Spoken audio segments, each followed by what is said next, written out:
जय हिंद दोस्तों, मैं हूं आपका दोस्त प्रवीण सर। आप सभी लोगों का स्वागत करता हूं, अभिनंदन करता हूं टेट वाली क्लास में। दोस्तों, जैसा कि हमने आपसे प्रॉमिस किया था कि हर एक विषय के मैं आपको एक वीडियो दूंगा और उसी वीडियो से आपका काम हो जाएगा। उसी वीडियो से आपका काम हो जाएगा, यानी कि आपका सिलेक्शन हो जाएगा यदि आप अच्छे से देख लेते हैं और रिवीजन कर लेते हैं। तो दोस्तों, ये है हमारी पहली वीडियो। और पहली वीडियो किस विषय पर आधारित है? तो बाल मनोविज्ञान पर आधारित है, यानी सीडीपी पर आधारित है। तो सीडीपी को आज हम कवर करेंगे और अच्छे से कवर करेंगे। दोस्तों, इस पीडीएफ और वीडियो की सबसे खास बात यह है कि ऐसा कोई टॉपिक नहीं है जिसको मैंने इस पीडीएफ में कवर ना किया हो, और ऐसा कोई टॉपिक नहीं बचेगा जिसको मैं इस वीडियो में कवर ना करूं। तो दोस्तों, यह क्लास आपके लिए बहुत ही महत्वपूर्ण है। ये मान के चलिए, इससे बाहर से कुछ भी नहीं आएगा।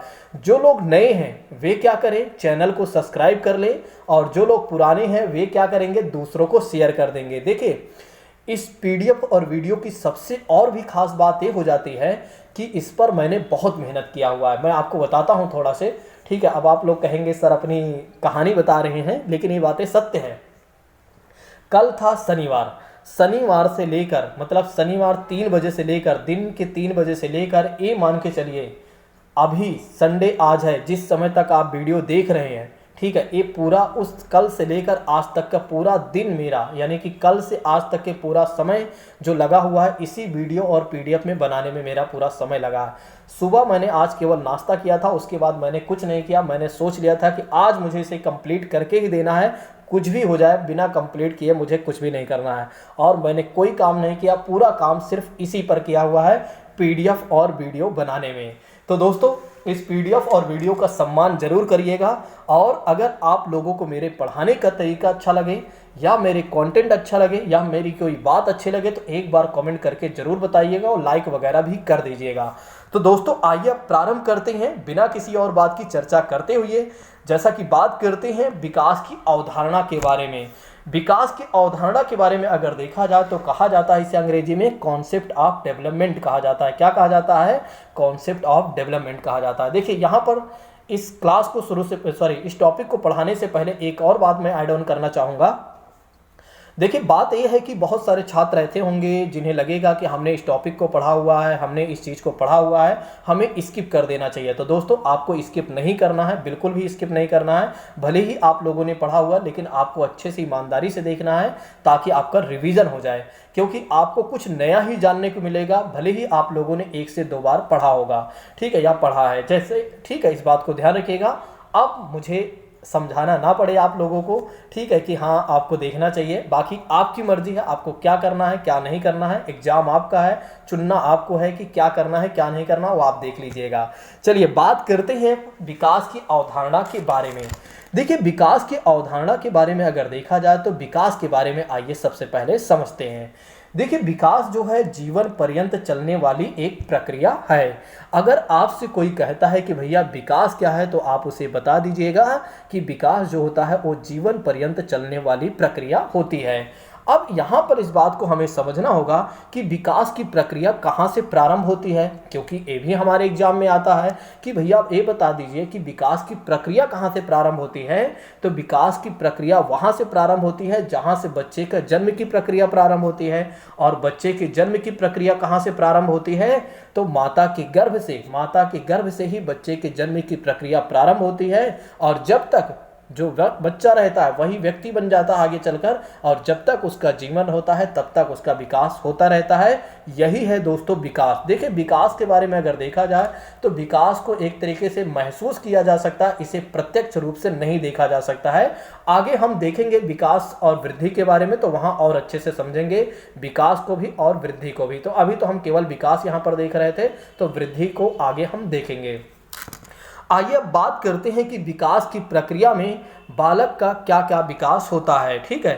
देखिए, बताया जाता है कि विकास की प्रक्रिया में जो बालक का विकास होता है वो होता है शारीरिक विकास।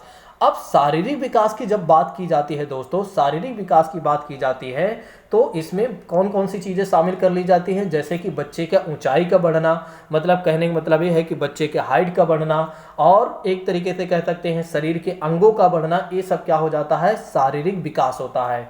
ठीक है, तो शारीरिक विकास आप लोग ध्यान रखिएगा, शारीरिक विकास में आप लोग ध्यान रखिएगा जो चीज़ें प्रत्यक्ष रूप से आप देख लेते हैं या देख सकते हैं वो कहीं ना कहीं एक तरीके से शारीरिक विकास माना जाता है। शारीरिक विकास में अगर देखा जाए तो आंतरिक विकास भी होता है शारीरिक विकास में, क्योंकि अंदर के जो अंग होते हैं वे भी बढ़ते हैं, तो वो भी कहीं ना कहीं शारीरिक विकास में ही आते हैं। ठीक है, तो लंबाई का बढ़ना, ऊंचाई का बढ़ना, हाथ पैर का बढ़ना, एक तरीके से बालों का बढ़ना, ये सब क्या है, एक तरीके से शारीरिक विकास है। अब आइए बात करते हैं दोस्तों क्रियात्मक विकास के बारे में। देखिए क्रियात्मक विकास के बारे में यदि हम बात करते हैं तो जैसा कि बात करते हैं जब बच्चा छोटा होता है तो वही बच्चा धीरे धीरे बड़ा होता है। जब वह बड़ा होता है तो वो चलना सीखता है, बैठना उठना सीखता है। तो ये सब जो चलना उठना बैठना इत्यादि चीज़ें जो काम करने लग रहा है वो उसका क्या माना जाता है, क्रियात्मक विकास माना जाता है। तो वो उसका क्या माना जाता है, क्रियात्मक विकास माना जाता है। इस बात को ध्यान रखिएगा। फिर विकास की प्रक्रिया में अगर देखा जाए तो संज्ञानात्मक विकास को भी शामिल किया जाता है। किसको शामिल किया जाता है, संज्ञानात्मक विकास को शामिल किया जाता है।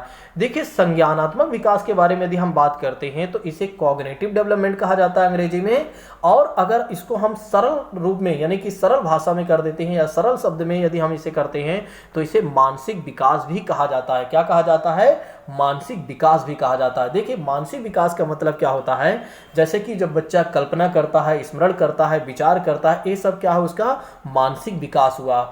अब देखिए मानसिक विकास यानी कि संज्ञानात्मक विकास का मतलब आप ऐसे भी समझ सकते हैं, जैसे क्या होता है कि जब बच्चा छोटा होता है तो बच्चा बड़ा भी होता है, और जब बच्चा जैसे जैसे बड़ा होता जाता है वैसे वैसे क्या होता है कि उसकी जानकारी बढ़ती जाती है। कहने का मतलब ये है कि लोगों के साथ उसका संपर्क बढ़ते जाता है, जैसे माता पिता, दादा दादी, चाची चाचा और अन्य जो आस पड़ोस के लोग होते हैं, पेड़ पौधे, पशु पक्षी, तमाम तरह की चीज़ें जो जानने का प्रयास करता है, जो उसे जानकारी मिलती है, वही उसका संज्ञानात्मक विकास होता है। तो दोस्तों जो उसको एक तरीके से पेड़ पौधे, पशु पक्षी और तमाम लोगों के बारे में जो उसे जानकारी मिलती है वो उसका क्या माना जाता है, संज्ञानात्मक विकास माना जाता है।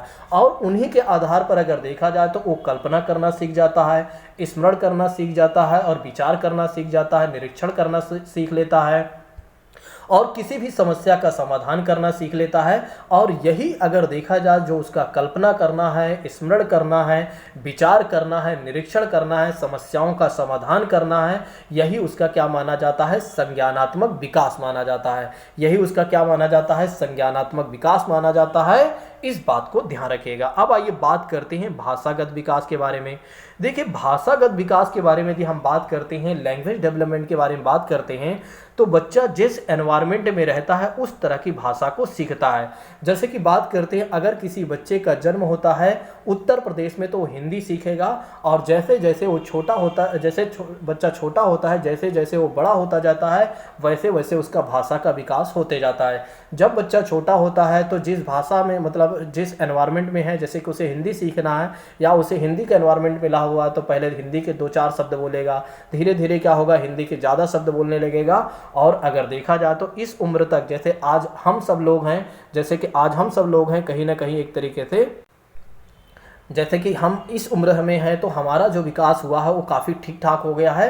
तो ये है भाषागत विकास। आज हम हिंदी बहुत बेहतर बोल लेते हैं, अंग्रेजी हम बेहतर बोल लेते हैं, तो ये सब हमारे क्या है, एक तरीके से भाषा विकास है या बच्चे का भाषा का विकास माना जाता है।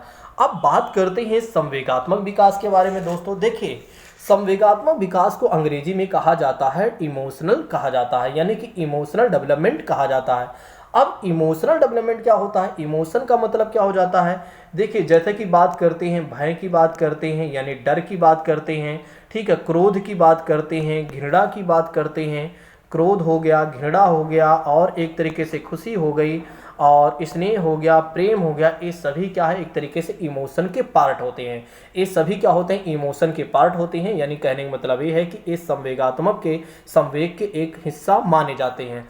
अब देखिए इनका जो विकास होता है समय समय पर होता है। जब बच्चा पहले छोटा होता है, तो उसे हर छोटी छोटी चीज़ों पर भी गुस्सा आता है। ठीक है, जब बच्चा छोटा होता है तो एक तरीके हर छोटी चीज़ों को देखकर वो डर जाता है। लेकिन वही बच्चा जब थोड़ा से बड़ा होता जाता है तो उसका गुस्सा कम आता है, उसकी डर कम हो जाती है। यही सब जो उसका धीरे धीरे विकास हो रहा है वो उसका क्या माना जाता है, संवेगात्मक विकास माना जाता है, यानी कि इमोशनल डेवलपमेंट माना जाता है। इस बात को ध्यान रखिएगा। अगर वही चीज़ें अगर आप देखें, जैसे कि हम सब लोग हैं, एक समय था कभी हम भी बच्चे रहे होंगे और आज का समय है। आप समझिए कि पहले हमारे अंदर हर चीज़ों में डर कहीं ना कहीं था, लेकिन आज क्या हर चीज़ों में हमें डर है? पहले कोई हमें ये बता देता था कि अगर आगे जाओगे तो तुम्हें भूत मिल जाएगा, तो एक तरीके से डर हो जाता था। ठीक है, बच्चा डर जाता था, नहीं जाना है। अगर आगे जाओगे शेर, अब हमें पता है शेर यहाँ मिलते ही नहीं है, अब हमें पता है भूत नाम की कोई चीज़ें होती नहीं हैं। तो यानी कि कहने का मतलब ये है कि हमारा जो संवेगात्मक विकास है वो काफ़ी ठीक ठाक हो गया है, क्योंकि हमारी उम्र काफ़ी ठीक ठाक हो गई है। ठीक है, अब आइए बात करते हैं सामाजिक विकास के बारे में। जैसा कि इसके नाम से ही हमें पता चल रहा है कि जब बच्चा समाज के संपर्क में आता है तो समाज में रहकर बहुत कुछ वो सीखता है, और जो कुछ भी वो सीख रहा है वही उसका सामाजिक विकास माना जाता है। ठीक है, जैसे कि बात करते हैं, बच्चे को पहले ये नहीं पता था। देखिए जैसे आज हम लोग हैं, थोड़ा सा अपने ऊपर भी अगर हम देख लेते हैं, पहले तो थोड़ा से एक और चीज़ें देखिए, अरस्तु महोदय ने हमें एक और बातें जान लेते हैं, फिर वहाँ चलते हैं। देखिए अरस्तु महोदय ने कहा है कि जो एक तरीके से समाज की सबसे छोटी इकाई है वो है परिवार है। समाज की सबसे छोटी इकाई क्या है?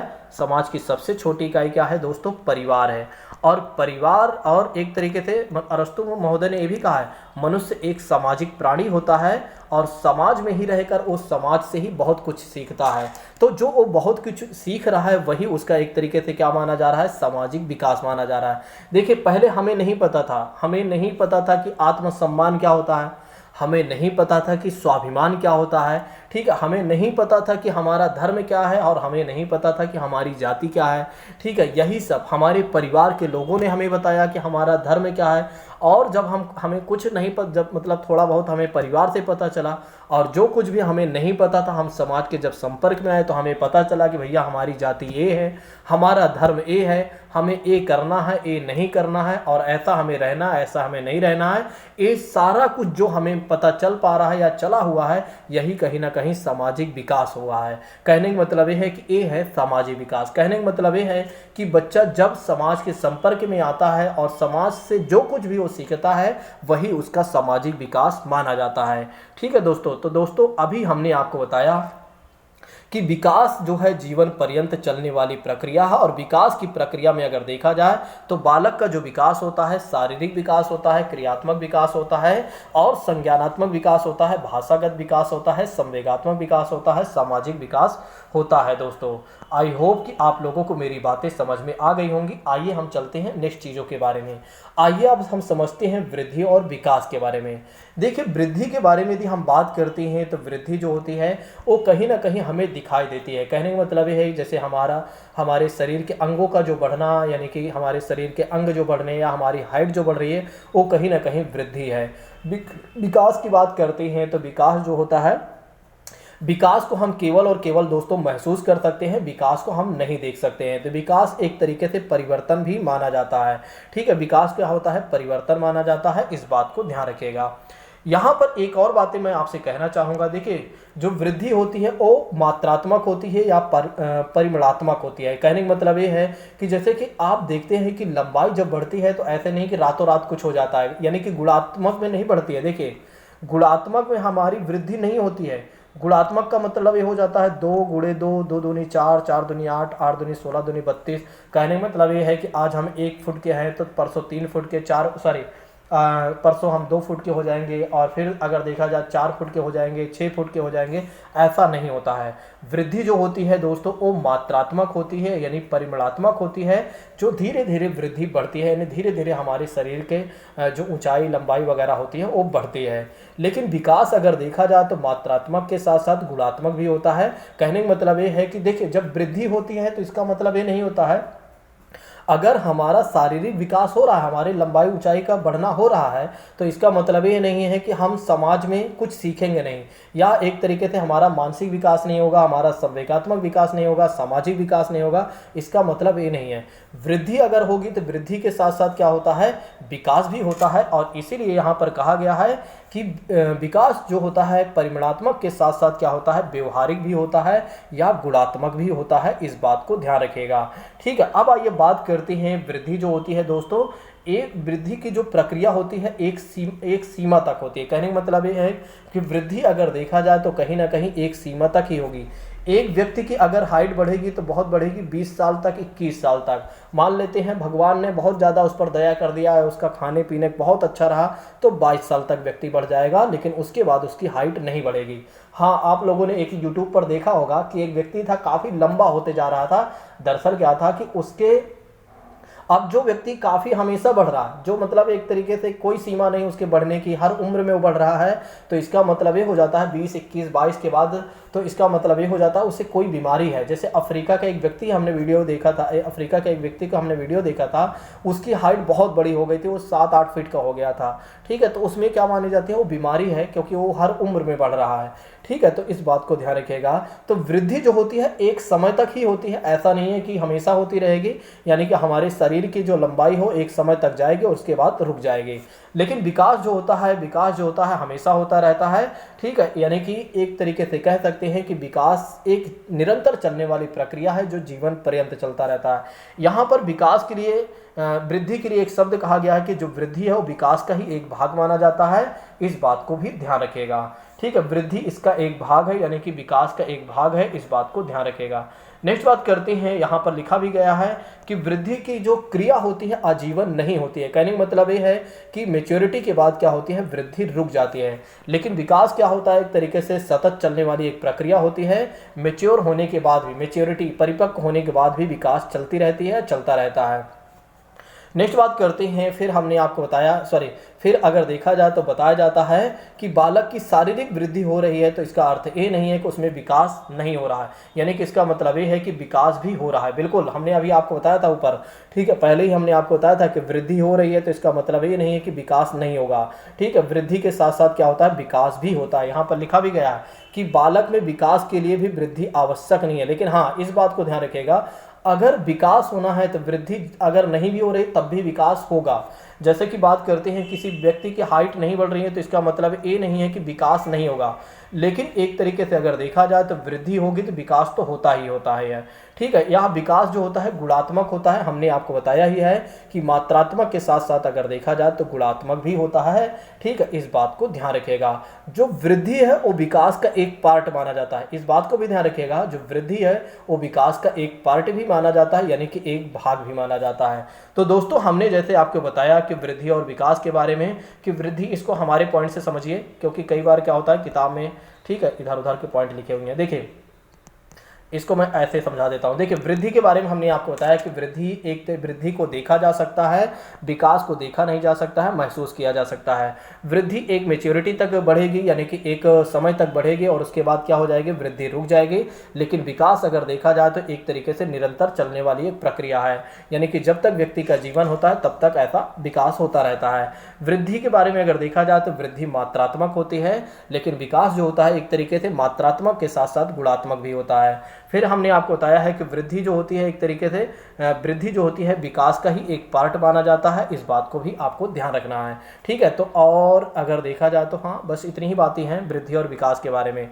ठीक है, अब यहाँ पर हाँ एक और पॉइंट मैं जोड़ देता हूँ वृद्धि के बारे में। देखिए, वृद्धि को नापा और तौला जा सकता है। देखिए, अगर आपकी हाइट बढ़ रही है, वेट बढ़ रहा है, तो उसको आप नाप तौल सकते हैं, लेकिन विकास को नापा और तौला नहीं जा सकता है। तो दोस्तों, हमने वृद्धि और विकास के बारे में हमने आपको समझा दिया। बाल विकास की अवधारणा के बारे में हमने आपको अच्छे से समझा दिया। देखिए, ज़्यादा समय मैं यहाँ नहीं लूँगा। अगर मैं ज़्यादा समय लेते चलूँगा एक टॉपिक में तो ये मान के चलिए 10-12 घंटे की वीडियो बन जाएगी। ठीक है, तो ज़्यादा समय मैं यहाँ नहीं लूँगा। ठीक है, जो चीज़ें आपको आती हैं उसमें ज़्यादा समय मुझे नहीं लेना है और ना ही आपका समय व्यतीत करना है। ठीक है, आइए अब बात करते हैं वृद्धि तथा विकास को प्रभावित करने वाले कारक के बारे में। देखिए, जब भी प्रभावित करने वाली कारक की बात की जाएगी तो यहाँ दो बातें आपको ध्यान रखना है। प्रभावित का मतलब हो जाता है सकारात्मक भी प्रभाव पड़ता है और नकारात्मक भी प्रभाव पड़ता है। अगर कोई चीज़ें उसके अनुरूप हो रहा है तो वो सकारात्मक प्रभाव डालेगा, अगर कोई चीज़ें उसके विपरीत हो रहा है यानी उसके प्रतिकूल हो रहा है तो उसका नकारात्मक प्रभाव डालेगा। ठीक है, जैसे कि बात करते हैं पोषण के बारे में। वृद्धि तथा विकास को प्रभावित करने वाले कारक में अगर देखा जाए तो सबसे पहला आता है पोषण पॉइंट। पोषण के बारे में यदि हम बात करते हैं, अगर बच्चे का खान पीन बहुत अच्छा होगा, अगर बच्चे का खान पीन बहुत अच्छा होगा तो उसकी वृद्धि और विकास बहुत बेहतर होगा। अगर उसका खान पीन अच्छा नहीं है, उसमें कमी होगी, तो कहीं ना कहीं उसकी वृद्धि और विकास प्रभावित होगी, यानी कि वृद्धि और विकास में कहीं ना कहीं रुकावट होगी। ठीक है, देखिए विकास जो है हमेशा चलने वाली प्रक्रिया है, रुकता विकास रुकता नहीं है, उसकी गति जो है धीमी हो सकती है। ठीक है, उसकी गति एक बार धीमी हो सकती है, लेकिन विकास हमेशा एक निरंतर चलने वाली प्रक्रिया है। तो दोस्तों, जैसा कि हमने आपको बताया कि वृद्धि और विकास को प्रभावित करने वाले कारक में हमने आपको बताया पोषण के बारे में। अगर किसी बच्चे को अच्छा खाना पीना मिल रहा है, सब कुछ प्रोटीन, वसा, कार्बोहाइड्रेट, तमाम तरह के जो चीज़ें होती हैं वो सब कुछ अच्छा मिल रहा है, समय पर मिल रहा है, तो ये मान के चलिए उसका वृद्धि और विकास बेहतर होगा। अगर यही सारी चीज़ें सही नहीं मिल पा रही हैं तो ये मान के चलिए उसका वृद्धि और विकास बेहतर नहीं होगा। ठीक है, इस बात को ध्यान रखिएगा। चलिए अब आइए बात करते हैं वृद्धि के बारे में बात करते हैं। तो वृद्धि में अगर देखा जाए तो बताया जाता है यहाँ पर ये भी प्रभावित ही करेगा। देखिए, बौद्धिक विकास जितना उच्चतर होगा उसके अंदर क्या होगा, समझदारी उतनी ही अच्छी आएगी। ठीक है, और विकास भी उतना ही अच्छा होगा। अगर वृद्धि अच्छी नहीं होती है तो कहीं ना कहीं वो चीज़ें उसको प्रभावित करेंगी, इस बात को भी ध्यान रखिएगा। तो यहाँ पर इस बात को ध्यान रखिएगा, दूसरे कारक में क्या है, वृद्धि के बारे में। पोषण के बाद वृद्धि आ जाती है। बताया जाता है कि यह विकास के अन्य कारकों में सबसे महत्वपूर्ण कारक माना जाता है। ठीक है, बौद्धिक विकास यानी कि इंटेलेक्चुअल डेवलपमेंट जितना अच्छा होगा उसका मतलब कि उतना ही अच्छा अगर देखा जाए तो समझदारी होगी, नैतिकता आएगी, भावनात्मकता आएगी, तर्कशीलता आएगी। ठीक है, इतना चीज़ें कहीं ना कहीं आएंगी, यानी कि उसका विकास जो होगा उतना ही उत्तम होगा, उसका विकास भी उतना ही उत्तम होगा। नेक्स्ट बात करते हैं वंशानुगत के बारे में बात करते हैं। देखिए, वंशानुगत के बारे में अगर देखा जाए तो बताया जाता है कि शारीरिक और मानसिक विकास में महत्वपूर्ण भूमिका निभाती है। ठीक है, कौन, वंशानुगत यानी कि हेरिडिटी। अगर माता पिता के जो गुण हैं वो अच्छे हैं तो बच्चे पर अच्छा प्रभाव पड़ेगा। अगर माता पिता के जो एक तरीके से गुण अच्छे नहीं हैं तो कहीं ना कहीं बच्चों पर भी प्रभाव डालेगा। ठीक है, तो इस बात को ध्यान रखिएगा, तो उनके वृद्धि और विकास में कहीं ना कहीं वो चीज़ें प्रभावित करेंगी, वंशानुगत। यहाँ पर इस बात को आप ऐसे समझ सकते हैं, देखिए अगर किसी के माता पिता में कोई बीमारी है, माता पिता में कोई बीमारी है तो वो बीमारी बच्चे में भी जा सकती है और जिससे उसकी वृद्धि और विकास कहीं ना कहीं प्रभावित हो सकता है, जिससे उसका वृद्धि और विकास कहीं ना कहीं दोस्तों प्रभावित हो सकता है। अगर माता पिता जो है एक तरीके से या दादा बहुत अच्छे से स्वस्थ हैं तो कहीं ना कहीं अगर देखा जाए या उनके जो गुण हैं, उनका जो चरित्र है, सब कुछ कहीं ना कहीं देखा जाए तो वो गुण बच्चे में जाएगा तो उनकी वृद्धि और विकास बेहतर होगा। कहने का मतलब ये है कि अगर माता पिता स्वस्थ हैं तो बच्चा भी स्वस्थ ही होगा और उसका वृद्धि और विकास बेहतर होगा। नेक्स्ट बात करते हैं लिंग के बारे में बात करते हैं। तो अगर देखा जाए तो लड़कियों और लड़कों में अगर देखा जाए तो जो विकास की प्रक्रिया होती है वो अलग अलग होती है। कहीं पर अगर बताया जाता है कि लड़कियों किसी अवस्था में अगर देखा जाए तो लड़कियों की जो विकास होता है काफ़ी तेज होती है या तेज होता है, और किसी अवस्था में अगर देखा जाए तो लड़कों का विकास ठीक होता है यानी कि तेज होता है। तो लिंग के आधार पर भी अगर देखा जाए तो कहीं ना कहीं वृद्धि और विकास प्रभावित करने वाले कारक में आते हैं। कहीं पर आप देखते हैं किसी समय में क्या होता है, लड़कियों का विकास अच्छा हो जाता है और किसी उम्र में अगर देखा जाए तो लड़कों का उम्र क्या हो जाता है, किसी अवस्था में अगर देखा जाए तो लड़कों का विकास बेहतर हो जाता है। नेक्स्ट बात करते हैं वायु तथा प्रकाश के बारे में बात करते हैं। देखिए, अगर देखा जाए तो शरीर को स्वस्थ हवा मिलती है, सब कुछ अच्छा मिलता है तो कहीं ना कहीं हमारी वृद्धि और विकास बेहतर होगा। अगर हम देखते हैं यहाँ पर दोस्तों वायु और प्रकाश बेहतर नहीं मिल पाता है तो क्या होता है कि कहीं ना कहीं बीमारी आ जाती हैं और जिसके वजह से क्या होता है कि हमारा वृद्धि और विकास बेहतर नहीं हो पाता है। जैसे आपने देखा है कि बहुत सारे लोगों को सूर्य की रोशनी नहीं मिल पाती है तो कहीं ना कहीं उन्हें बीमारी होने लगती है, या किसी बच्चे को आप देखते हैं अगर उसे सूर्य की रोशनी, विटामिन डी नहीं मिल पाता है तो कहीं ना कहीं वो बीमार पड़ने लगता है या उसके अंदर कोई ना कोई बीमारी आ जाती है तो वो वृद्धि और विकास को प्रभावित करती हैं। तो दोस्तों अगर देखा जाए तो वृद्धि और विकास को प्रभावित करने वाले कारक में हमने आपको बताया हमने आपको बताया पोषण अगर बच्चे को अच्छा मिलता है तो अच्छा उसका विकास, वृद्धि और विकास होगा। अगर पोषण अच्छा नहीं मिल रहा है तो कहीं ना कहीं उसका वृद्धि और विकास बेहतर नहीं होगा। वृद्धि की बात करते हैं, जितना अच्छा बौद्धिक विकास होगा उतना अच्छा समझदारी आएगी, उतना अच्छी नैतिकता आएगी, उतना अच्छा भावनात्मक, तर्कशीलता, तमाम तरह की चीज़ें आएंगी, यानी कि उत्तम विकास होगा उतना ही। वंशानुगत की बात करते हैं, अगर माता पिता सब कुछ बढ़िया है यानी एकदम स्वस्थ हैं तो कहीं ना कहीं अगर देखा जाए तो बच्चा भी स्वस्थ होगा और एक तरीके से उसका वृद्धि और विकास बेहतर होगा। अगर माता पिता स्वस्थ नहीं है तो हो सकता है कोई बीमारी बच्चे में आ जाए जिसकी वजह से उसकी वृद्धि और विकास में कहीं ना कहीं अवरोध उत्पन्न हो सकता है। नेक्स्ट बात करते हैं दोस्तों, लिंग के आधार पर अगर देखा जाए तो हमने आपको बताया कि किसी में अगर आप देखते हैं तो किसी समय में क्या होता है लड़कियों का विकास अच्छा होता है और किसी समय में क्या होता है लड़कों का विकास बेहतर होता है। वायु और प्रकाश के बारे में हमने आपको बताया, अगर एक तरीके से देखा जाए तो हमें स्वच्छ वायु वगैरह मिलती है, ठीक है, और सूर्य का प्रकाश वगैरह सब कुछ समय पर मिलता है तो हमारा वृद्धि और विकास बेहतर होता है। अगर ये चीज़ें सही समय पर नहीं मिलती है, सही से नहीं मिलती हैं तो कहीं ना कहीं वृद्धि और विकास बेहतर नहीं होता है। शारीरिक क्रिया की बात करते हैं, जैसे कि बात करते हैं एक व्यक्ति को क्या करना चाहिए, व्यायाम वगैरह करते रहना चाहिए, जिससे क्या होता है कि हमारे अंदर प्रतिरोधक क्षमता बढ़ती है यानी कि शक्ति बढ़ती है और जिससे क्या होता है कि हमारी वृद्धि और विकास बेहतर होगा, तो बेहतर होता है। ठीक है, तो इस बात को ध्यान रखिएगा, शारीरिक क्रिया भी एक तरीके से प्रभावित करने वाले कारक में ही आएंगे। अब आइए बात करते हैं वृद्धि की अवस्थाएं के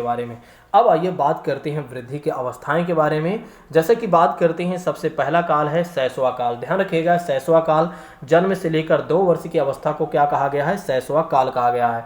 ठीक है, या एक तरीके से 0 से 5 वर्ष की अवस्था को क्या कहा गया है, शैशवा काल या शैशवावस्था कहा गया है। इस बात को भी अगर आप ध्यान रखते हैं तब भी कोई दिक्कत नहीं होगी, आप याद कर सकते हैं। ठीक है, देखिए इस समय अगर देखा जाए तो बच्चों का जो मानसिक और शारीरिक विकास होता है वो काफ़ी तेज होता है और इस समय क्या होता है कि माता पिता पर बच्चे बहुत आश्रित होते हैं, यानी पूरी तरीके से आश्रित होते हैं शैशवावस्था में। ध्यान रखिएगा, शैशवावस्था में क्या होता है कि बच्चे का शारीरिक और मानसिक विकास तेज होता है और इस समय क्या होता है कि वे माता पिता पर काफ़ी ज़्यादा आश्रित होते हैं। इस अवस्था में अगर देखा जाए तो संवेगात्मक विकास भी होता है और सीखने की जो क्षमता होती है काफ़ी तीव्र होती है। इसी समय से क्या होता है कि नवजात शिशु से बच्चा शैशव काल यानी कि इन्फेंसी की ओर बढ़ता है। इसी समय में क्या होता है कि एक तरीके से बच्चे में प्यार और स्नेह भी बढ़ने लगती है। तो ध्यान रखिएगा, या प्यार और स्नेह की आवश्यकता भी बढ़ने लगती है। तो दोस्तों शैशवावस्था की बात करते हैं या शैशव काल की बात करते हैं तो इस समय क्या होता है, बच्चों का शारीरिक और मानसिक विकास तेज होता है, माता पिता पर पूर्ण आश्रित होते हैं, उनका संवेगात्मक विकास भी अच्छे से होता है और अगर देखा जाए तो स्नेह और प्यार की भी आवश्यकता उनमें बढ़ती है।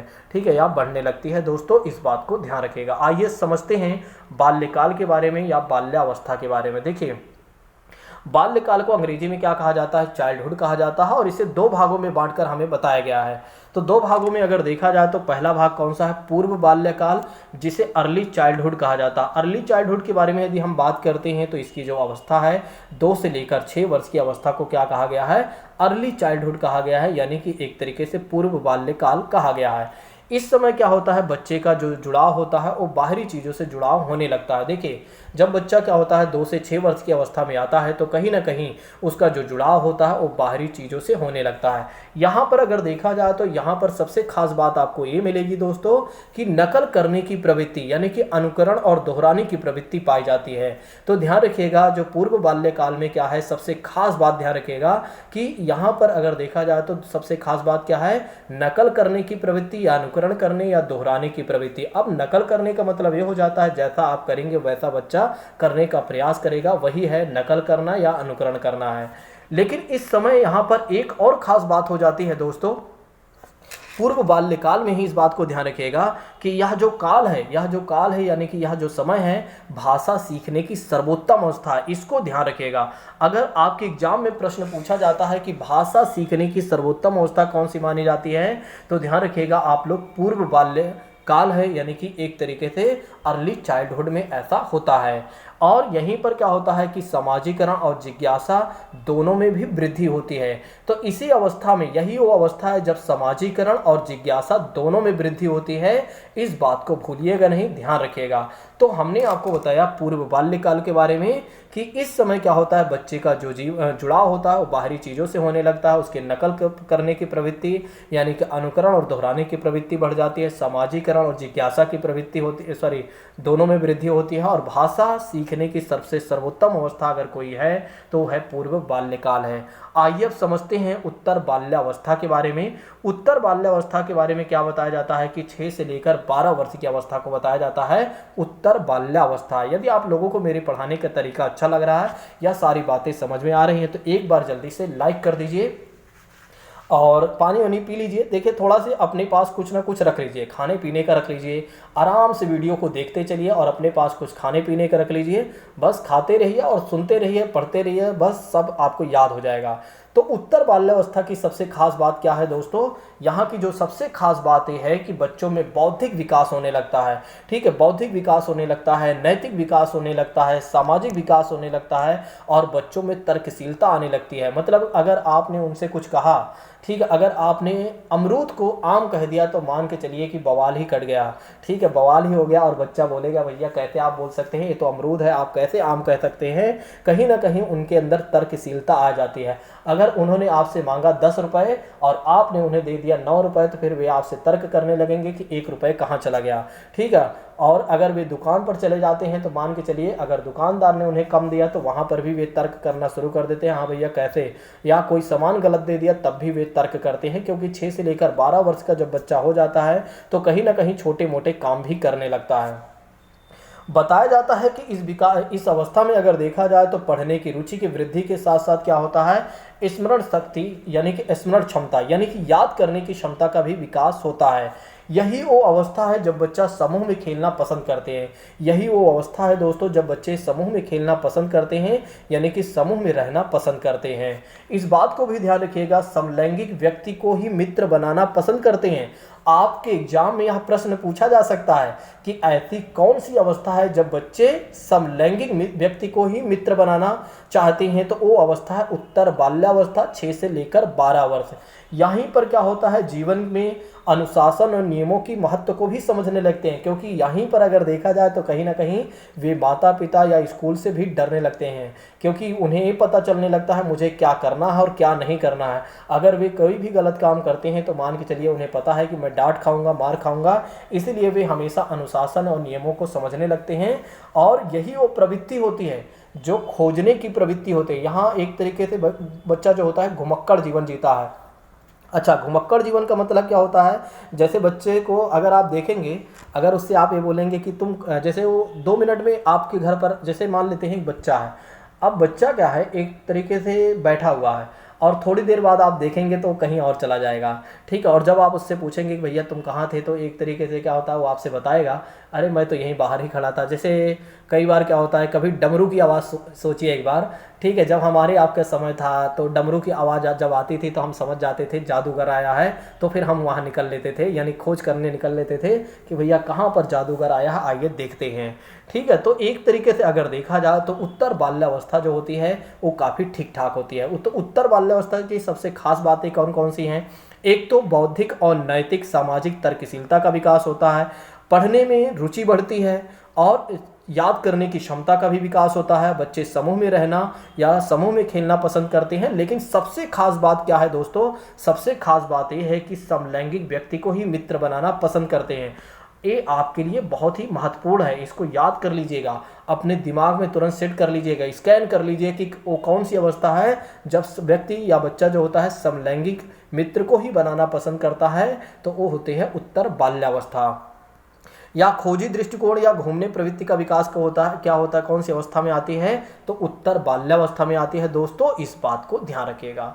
आइए समझते हैं तूफाना की अवस्था। तूफानों की अवस्था वो है एक तरीके से किशोरावस्था। और जटिल अवस्था की बात करते हैं देखिए यहाँ पर अगर देखा जाए तो जीवन का सबसे कठिन काल अगर कोई माना गया है तो यही वो अवस्था है जहाँ पर क्या होता है, एक तरीके से 12 से लेकर 18 वर्ष बताया जाता है।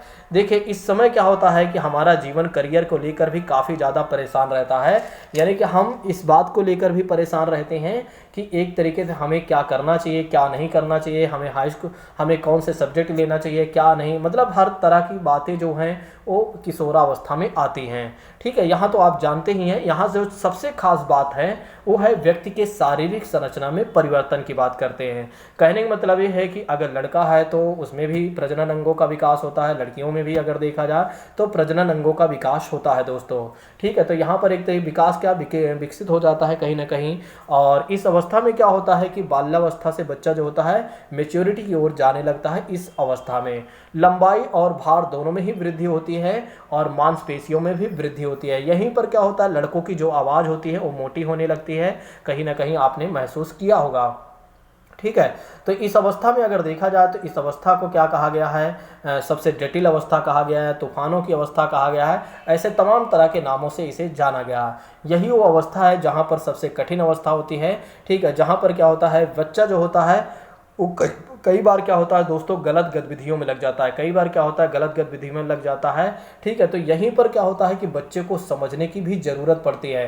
ठीक है, बच्चे को एक अच्छा एनवायरनमेंट देने की ज़रूरत पड़ती है। यहाँ डांटना मारना नहीं चाहिए, इस अवस्था में ना तो डांटना चाहिए ना तो मारना चाहिए।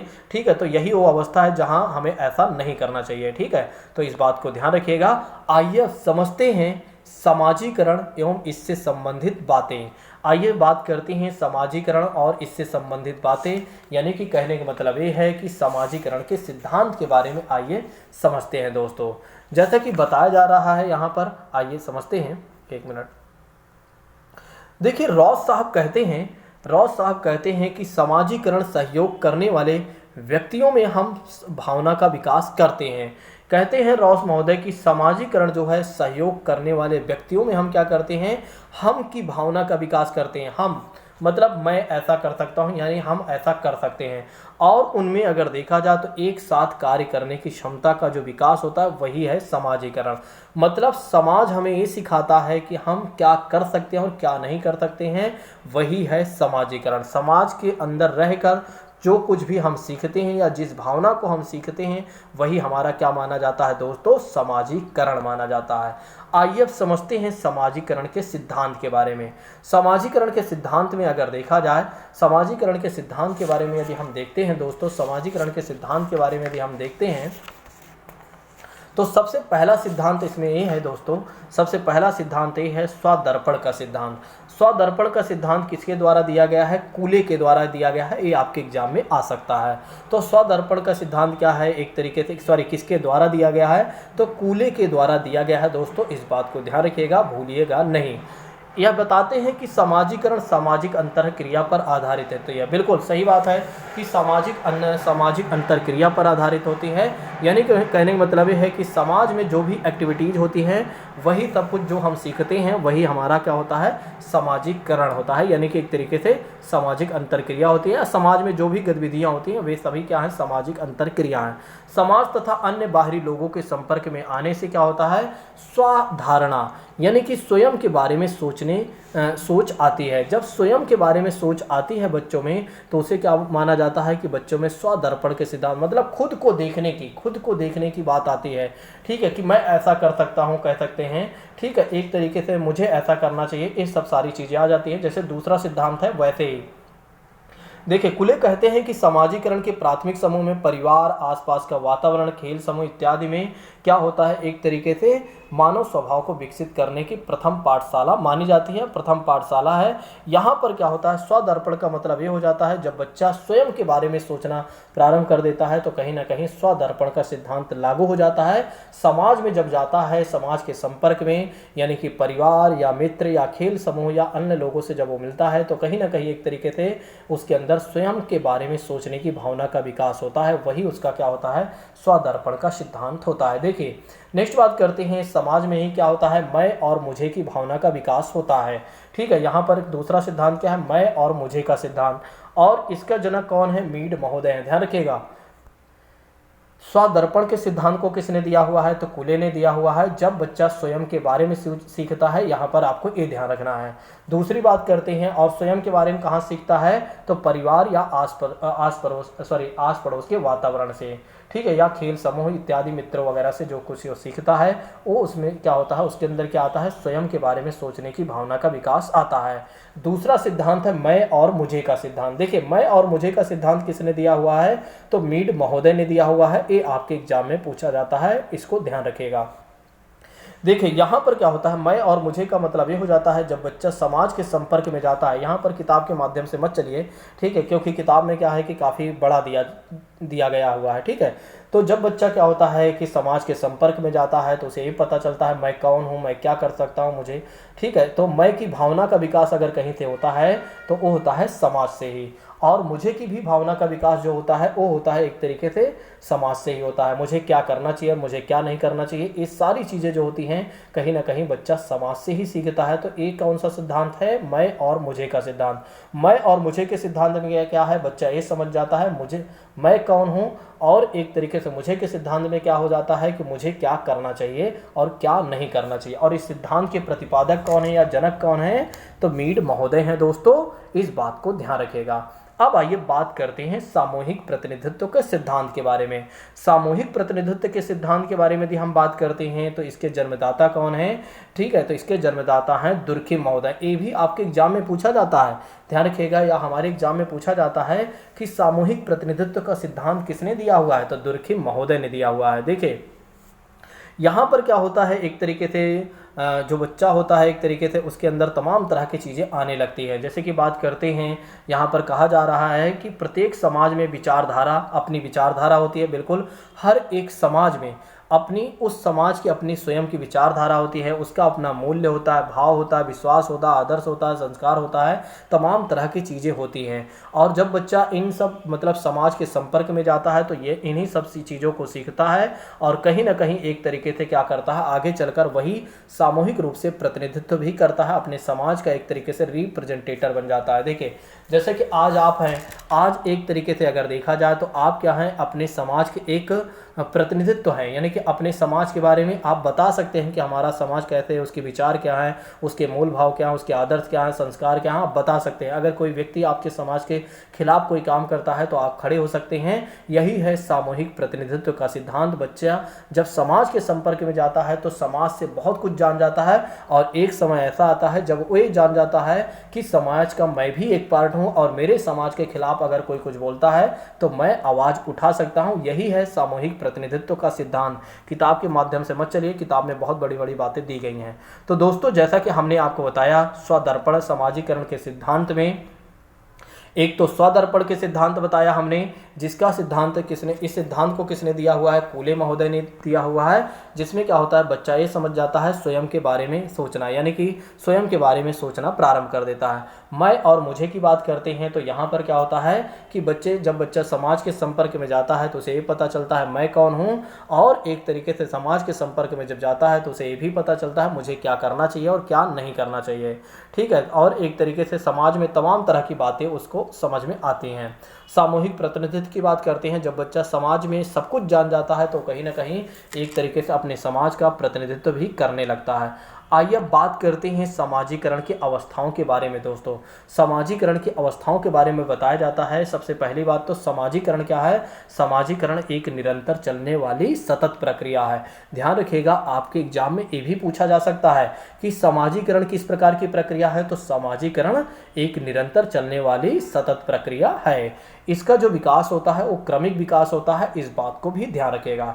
इसको निम्न अवस्थाओं में बांटा गया है, जैसे कि बात करते हैं शैशवावस्था।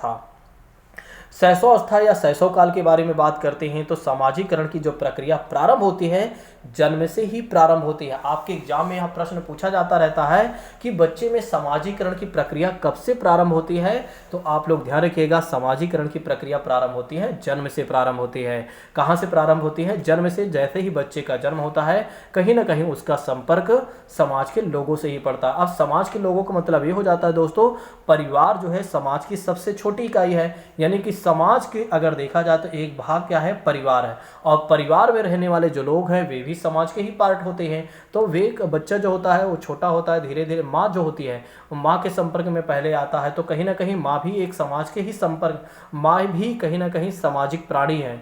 हर एक मनुष्य एक सामाजिक प्राणी होता है। तो कहने का मतलब ये है कि इसका मतलब ये हो जाता है कि बच्चे का सही बात है, यहाँ पर सामाजिकरण की जो प्रक्रिया प्रारंभ होती है जन्म से ही होती है, क्योंकि जब उसका जन्म हो जाता है तो उसका संपर्क उसकी माता से होता है, और उसकी माता भी एक तरीके से सामाजिक प्राणी होती है, और एक तरीके से उस तरह के एनवायरनमेंट देती है कि हमारा बच्चा ऐसा होना चाहिए ताकि समाज में उसकी प्रतिष्ठा बढ़े और हमारी भी प्रतिष्ठा बढ़े। दोस्तों, बताया जाता है कि इस अवस्था में क्या होता है कि बच्चा माता पिता पर क्या होता है, पूरा निर्भर होता है, और यहाँ पर अनुकरण के आधार पर अगर देखा जाए तो बच्चे में भाषा और तथा अनेक प्रकार के व्यवहारों का भी विकास होता है। ठीक है, तो इस बात को ध्यान रखिएगा। लेकिन यहाँ पर एक और बातें ध्यान रखना आपको, ठीक है, कि प्रथम वर्ष तक बच्चों में शर्मीलेपन के भाव दिखाई देते हैं, वहीं दूसरी तरफ ध्यान खींचने का भी प्रयास करते हैं। तो अच्छा, इसको हमें कैसे याद करना है, शैशवावस्था को हमें कैसे याद करना है कि शैशव काल में बच्चों में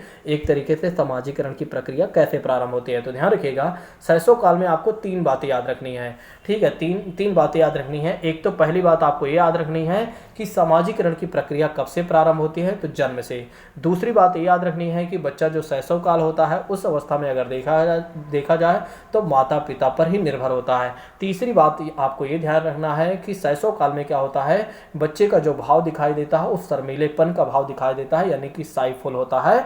इस बात को ध्यान रखिएगा। आइए समझते हैं प्रारंभिक बाल्यावस्था में यानी कि अर्ली चाइल्डहुड में क्या होता है कि बच्चों में कैसा सामाजिकरण होता है। देखिए, इसमें यानी कि इस समय अगर देखा जाए तो नाराज होने की प्रवृत्ति बढ़ जाती है, यानी कि आपस में झगड़ा करने की प्रवृत्ति बढ़ जाती है, और अभिभावकों के निर्देशों को इनकार करने की भी प्रवृत्ति हो जाती है। देखिए, क्योंकि यहाँ पर अगर देखा जाए तो कहीं ना कहीं क्या होता है कि बच्चे की जो उम्र होती है काफ़ी ठीक ठाक हो जाती है, थोड़ा से बढ़ जाता है, और उसे क्या करना है और क्या नहीं करना है इस तरह की बातों पर भी वो इनकार और स्वीकार करता है। यहाँ पर क्या होता है, सहानुभूति और सहयोग की भी भावना का विकास होता है, और साथ ही साथ अगर देखा जाए तो जिज्ञासा की भी प्रवृत्ति का विकास होता है। तो यहाँ पर कौन कौन सी बातें यह ध्यान रखना है प्रारंभिक बाल्यावस्था में आपको ये ध्यान रखना है कि बच्चों में नाराज होने की प्रवृत्ति आ जाती है, और झगड़ने की भी प्रवृत्ति आ जाती है, क्योंकि समाज के कई बच्चे होते हैं। देखिए, समाज में क्या होता है कि एक बच्चा नहीं होता है, कई बच्चे होते हैं, आस पड़ोस के बच्चे होते हैं, उनसे कुछ नाराजगी होती है, तो कहीं ना कहीं वे समाज के ही बच्चे होते हैं। तो यहाँ पर इस तरह की प्रवृत्ति देखने को मिलती है। यहाँ पर सहानुभूति और सहयोग की भी भावना का विकास होता है दोस्तों, किसमें, प्रारंभिक बाल्यावस्था में, क्योंकि समाज के जब बच्चा संपर्क में आता है तो उसे ये पता चलता है कि किसके साथ हमारी मतलब कि कैसे हमारे अंदर मतलब एक तरीके से कैसे हमें किसके साथ सहानुभूति रखनी चाहिए। जैसे अगर समाज में वो देखता है कि कोई गरीब व्यक्ति होता है जिसके साथ अच्छा व्यवहार किया जा रहा है, तो बच्चा देख रहा है तो उस तरह की सहानुभूति उसके अंदर भी विकसित होती है। और सहयोग करने की भावना, अगर कोई बुढ़ा है वो सड़क पार कर रहा है और पार नहीं कर पा रहा है, और कोई व्यक्ति एक तरीके से सड़क पार करा रहा है, बच्चा देख रहा है, तो उसके अंदर सहयोग की भावना उसके अंदर भी आएगा। तो यानी कि उसका सामाजिकरण जो हुआ है, सहानुभूति और सहयोग की भी सामाजिकरण उसका हुआ, यानी कि इसका विकास हुआ दोस्तों। अब आइए बात करते हैं उत्तर बाल्यावस्था के बारे में। यहाँ पर क्या होता है दोस्तों, विचारों और अन्य सुझावों को भी स्वीकार करने लगता है। कहने का मतलब ये है कि अब यहाँ पर क्या होता है, उत्तर बाल्यावस्था में अगर कोई बातें गलत या सही लगती हैं, या दादा दादी या कह सकते हैं समाज के कोई व्यक्ति होता है, आस पड़ोस के व्यक्ति होता है, अगर कोई सुझाव देता है कि तुम्हें ऐसा करना चाहिए या ऐसा नहीं करना चाहिए, तो बच्चा एक तरीके से उन सुझावों को भी मानता है और मानने भी लगता है। उसे पता चलता है कि मुझे इनकी बात नहीं काटना चाहिए। नेक्स्ट बात करते हैं, यहाँ पर क्या होता है, प्रतियोगिता की भावना का भी विकास होता है, और सहानुभूति का विकास थोड़ा से और हो जाता है, यहाँ से थोड़ा से ज़्यादा हो जाता है। बालकों में पक्षपात और भेदभाव की प्रवृत्ति भी आ जाती है, और बालकों में दायित्व और जवाबदेही का भी विकास हो जाता है। देखिए, यहाँ पर क्या होता है कि यहाँ पर उनके अंदर ये भी विकास हो जाता है कि अगर वे कुछ गलत करते हैं, किसी के साथ लड़ाई झगड़ा करते हैं, तो फिर क्या होता है, उनकी जवाबदेही भी बन जाती है, मैंने क्यों लड़ा, क्यों नहीं लड़ा, ये सब तमाम तरह की चीज़ें आ जाती हैं। आइए बात करते हैं किशोरावस्था के बारे में दोस्तों। देखिए, किशोरावस्था के बारे में अगर देखा जाए तो सामाजिकरण की जटिल अवस्था मानी जाती है। यहाँ पर क्या होता है कि बच्चा जो होता है या व्यक्ति जो होता है वो समाज से काफ़ी एक तरीके से परेशान होता है, लेकिन क्या होता है समाज में ही अपने आप को समायोजित करने का प्रयास करता है, क्योंकि उसे पता चल जाता है कि हमें समाज के नियमों के अनुसार ही चलना है, जबकि वो समाज का सबसे ज़्यादा विरोधी होता है इसी अवस्था में। ठीक है। और एक तरीके से इसमें क्या होता है कि इस बच्चा जो होता है या व्यक्ति जो होता है उसका जो आकर्षण होता है वो विषम लिंग के प्रति, लड़का लड़कियों के प्रति, लड़के लड़का के प्रति कहीं ना कहीं विकास होता है, मतलब एक तरीके का आकर्षण बढ़ता है। ठीक है। दूसरी बात करते हैं मित्रों में चयन और नवीन नए मापदंड, और बालकों में और बालिकाओं में दोनों समान विचार या मूल्य उद्देश्यों इत्यादि भी देखने को मिलते हैं। नेक्स्ट बात करते हैं जोसेफ का मानना ये है, एक विचारक हैं, वे कहते हैं कि अधिकांश किशोर ऐसे लोगों को मित्र बनाना चाहते हैं जिन पर उनका विश्वास है, यानी कि खुले मन से वे अपनी बात कर सकें। देखिए, यहाँ पर क्या होता है कि बच्चा जो होता है कहीं ना कहीं डरता है, अपनी बातों को शेयर नहीं करता सबसे, जिसको पूरी तरीके से विश्वास कर लेता है, जिस पर उसको पूरी तरीके से विश्वास हो जाता है उसी को बताता अपने दिल की बात, नहीं तो फिर वो किसी को नहीं बताता है, क्योंकि उसे पता है अगर मेरी बात लीक हो गई तो समस्याएं मेरे लिए बढ़ सकती हैं। ठीक है। तो चाहे कोई भी बात हो, किसी भी प्रकार की कोई बातें हों, तो यह वो अवस्था है किशोरावस्था। देखिए, किशोरावस्था में क्या होता है कि बच्चा अपने आप को समायोजित करने का प्रयास करता है, और यहीं पर समाज का सबसे ज़्यादा विरोधी भी होता है। ठीक है। तो इस बात को भी ध्यान रखिएगा, सामाजिकरण की प्रक्रिया जो होती है दोस्तों यहाँ पर काफ़ी ठीक ठाक हो जाती है किशोरावस्था में। ठीक है। तो हमने आपको बता दिया सामाजिकरण में स्वदर्पण का सिद्धांत और मैं और मुझे का सिद्धांत। ये बातें आपको जरूर ध्यान रखना है कि कुले ने स्वदर्पण और स्वयं के बारे में बताया है, और मैं और मुझे की बात करते हैं तो मीड महोदय ने दिया हुआ है, जिसमें बच्चे को ये पता चलता है मैं कौन हूँ, और ये भी पता चलता है मुझे क्या करना चाहिए। ठीक है। दूसरी बात करते हैं सामूहिक प्रतिनिधित्व का भी विकास अगर कहीं पर होता है तो यहीं पर होता है। सामूहिक प्रतिनिधित्व का सिद्धांत में क्या है कि जो बच्चा होता है वो सामूहिक प्रतिनिधित्व, यानी कि अपने समाज का एक तरीके से क्या होता है, सामूहिक एक तरीके से प्रतिनिधित्व करने का प्रयास करता है। फिर हमने आपको बताया कि सामाजिकरण की अवस्था में शैशवावस्था के बारे में, कि जन्म से सामाजिकरण की प्रक्रिया प्रारंभ होती है, बच्चा माता पिता पर निर्भर होता है, इस समय क्या होता है शर्मीलेपन का भाव दिखाई देता है या शर्माता है।